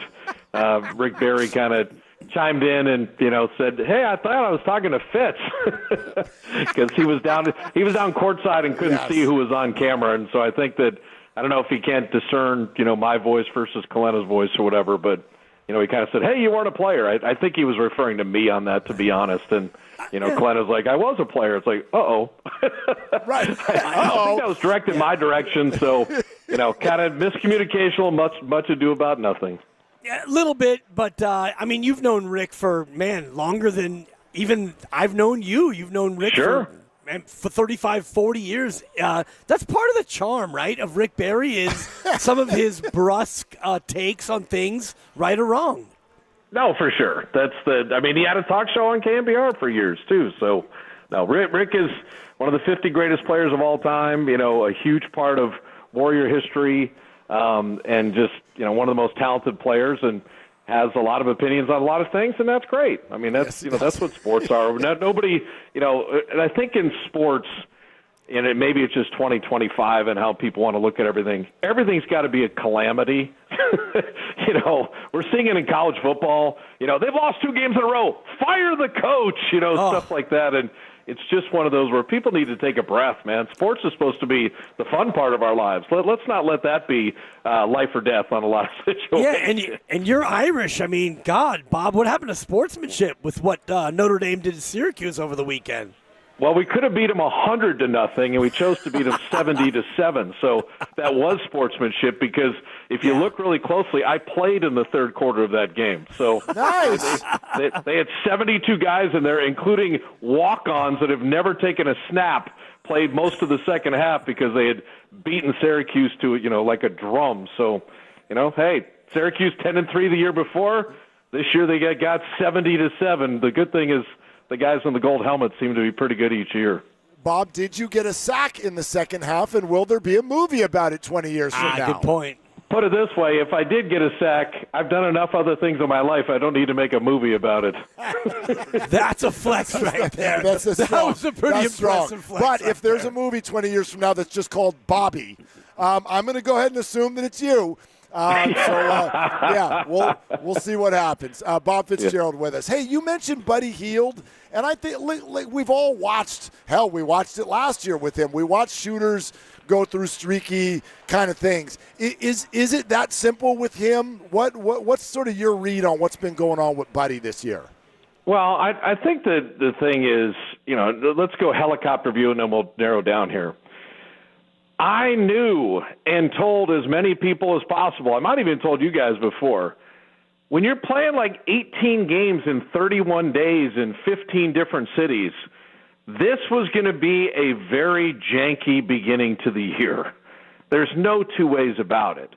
So 9-9, kind of how I expected it. How they got to 9-9, a little odd, no doubt about that, because you've had some great wins, you've had some head-scratching losses. But there's no rhythm or rotation or kind of, hey, this is the same thing we're going with night in, night out. So it's Will Richard, it's Moody, it's Buddy, it's Brandon, it's a lot of different guys. So I do think that Buddy is one of those shooters where one or two shots go in, house on fire, here we go, 5 threes opening night, you beat the Lakers, Game 7, 33 points against Houston. Buddy is the reason you moved into the second round. He works so hard and he takes so many shots, and he's there the first person every time that will pay off down the road. But I just think he's like about 7, 8 guys on the team where it's just been in, out, travel, weird, Steph's sick, now he's back, all this kind of stuff is that I almost look at like, okay, 18 games are in the book. Tell me what we got going. Let's start it tonight. Let's finish this homestand the right way. But it's still getting to Jan 1 for me. They're going to play 20 road games in 70 days, and then they're going to play the final 21 road games in 102 days. And if people don't think that doesn't make a difference, then they've never lived an NBA life or don't have a clue as to kind of what's going on with the team. Yeah, and you've lived more than an NBA life. You've lived like multiple NBA lives, quite frankly, with as many years as you've been doing it. And one guy who's not really living that life yet, Will Richard, who came out so great and so hot. What are we making of Will Richard's, and I don't want to say regression, but maybe he's just kind of settling down to where he probably should be as a pro? What do you make of Will Richard in his first not quite 20 games? I think rookies just do the Richter scale stuff, where it's the beauty of a player multiple years in is consistency, where you have it's odd, for a guy like Steph, to average 25, to bubble up and have these 40-point games, rarely will you have the Steph Curry off game. The beauty of greatness is kind of consistency. But when you're in your first year, personnel, matchups, the grind. He's 10 games away from playing his full college season, in 2 weeks. So I think you could have really good games, and then you could have some games that it's just not there. The nice thing with Will is he always defends, he always gives effort, he cuts without the ball, he plays the right way. He's wise beyond his years in terms of his approach, and he's a great kid. And so over the long haul, that will be good, but he was the 56th pick, so I think the games that he's kicked in, it's like how they find Quentin Post and Trace and Guy Santos and Will Richard is pretty remarkable. But for all young guys in sports, consistency, doing it game in, game out, week in, week out, month in, month out. And for rookies in the NBA, you can see Caleb Love. Hey, 1 for 12, can't make a shot, 0 for 7 on threes. Next game, 26 points. Will, 30 points in Sacramento. Then the next game, hey, 2 or 4 points. That's just the life of a rookie in the league. Well, then let's talk about a veteran. But, Bob, I know earlier you were talking about how your broadcast deals with who's here, not who's not here. But I do want to ask you something about someone who's not here because I'm scratching my head. I don't know all of these salary cap rules and everything, but I feel like the world was told that Seth Curry was joining the Warriors in early November. And he's not here yet. What do you know what the plan is? What's going on there? No, that'd be above my pay grade. Yeah. I know that, when you get into first apron and second apron and this many days and this many dollars and all that stuff, it all matters, and it matters for signing guys and 10-day guys and two-way guys and all that stuff. I understand a lot of it, but not to the point where we got 6 people in the front office, Mike and his whole staff, that handle that stuff. Well, let me ask it this way then. Both him and DeAnthony Melton, who is really starting a nice ramp up and things seem like they're on a good track, how much do you think those two guys could help whenever they arrive? Well, DeAnthony Melton's going to be a monster acquisition. Getting DeAnthony Melton ready to roll and having him travel with us on this last trip was great. One, just to see him because he's a good dude. But DeAnthony Melton, if you remember early last year, is the perfect pairing with Steph Curry because he can handle it, so Steph doesn't have to handle it all the time. He's long as a guard and is a really good defender, so Steph can be cross-matched against maybe a guy who's not a monster scorer and take some of the pressure off there. Melton can hit threes, so he's another spacer on the floor. And he's just generally tough. And we know that from all the series that he played against the Warriors when he was with Memphis and stuff. So I think DeAnthony Melton, I can't wait for him to play because I love so much of what he did last year in terms of the pairing. And then now Podziemski and Moses and others, guys are slotted into making your second unit and other combos for Steve even more lethal. So, and then for Seth, if they end up working out whatever the numbers are and the people that handle that will handle that, that's just another shooter, and you can never have enough shooting because you put Seth Curry out at career 46, 45%, someone has to guard him. You know, and that's you can't like, oh, we're going to leave that guy open. Oh, yeah, he's going to hit 6 threes in your face. So those enough shooting and then a great two-way player like Melton, like, amen. Like, that would be great for the ads because it's a very, very, very long season because you guys know the Warriors were 26-25. They lost in Utah. They had traded Wiggins.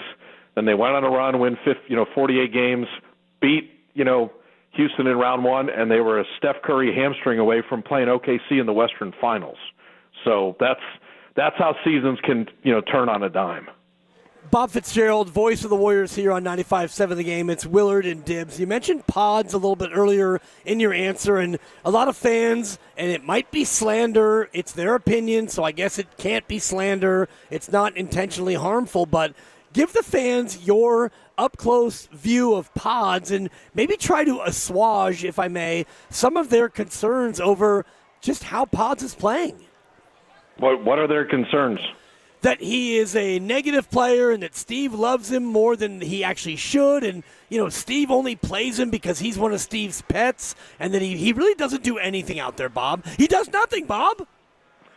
So the guy who led the team in plus-minus last year does nothing on the floor? I actually use that. I weaponize that stat constantly, Bob. And I'm speaking for the lunatic fringe here, Bob, because I'm team pods, not only because he is a great Valkyries correspondent for us, but I actually see some of the nuance of what he does. But what do you see? Talk to the fans, Bob. Well, I mean, if we're going to live in an alternate reality where someone who has the highest plus-minus on the team isn't a good player, I don't really know where to begin the discussion. I think Brandon is one of those players where he is such a good connector off of Draymond and off of Steph and off of Jimmy. He's not a solo artist. He's going to lead the league in charges or be second. He missed, a couple games last year that he missed, so he finished second. But he's going to draw charges. He's going to make and swing the ball correctly. He's going to score enough. He's going to be tough. He's going to rebound for a guard like very few guards do in this league, and he's 22 years old. So sign me up for Brandon Podziemski. I'll take him on my team any day, any time. Well, Bob, I think you do, like the dynamic that's in play here, while it may not make sense from an X's and O's standpoint, some of this, for I think some fans, does stem from the things that Brandon has said preseason. The confidence in a pro athlete, duh. They've all got it. But, for instance, to go so far as to say you hope to be better than Steph Curry someday, I just think that there's a little bit of an eye roll or a distaste for some fans, and it comes maybe more from that than it does what's actually happening on the basketball court. Yeah, I mean, it's I have 3 kids. When they were young, they all said stupid things. And when I was young, I said stupid things. And in my middle age, I said stupid things. And probably tomorrow I will say stupid things. So I don't really get all hot and bothered on stuff. I think athletes are in a tough box. If they do the one game at a time, yada, yada, yada, they're boring and dull and have no personality. Mm-hmm. If they say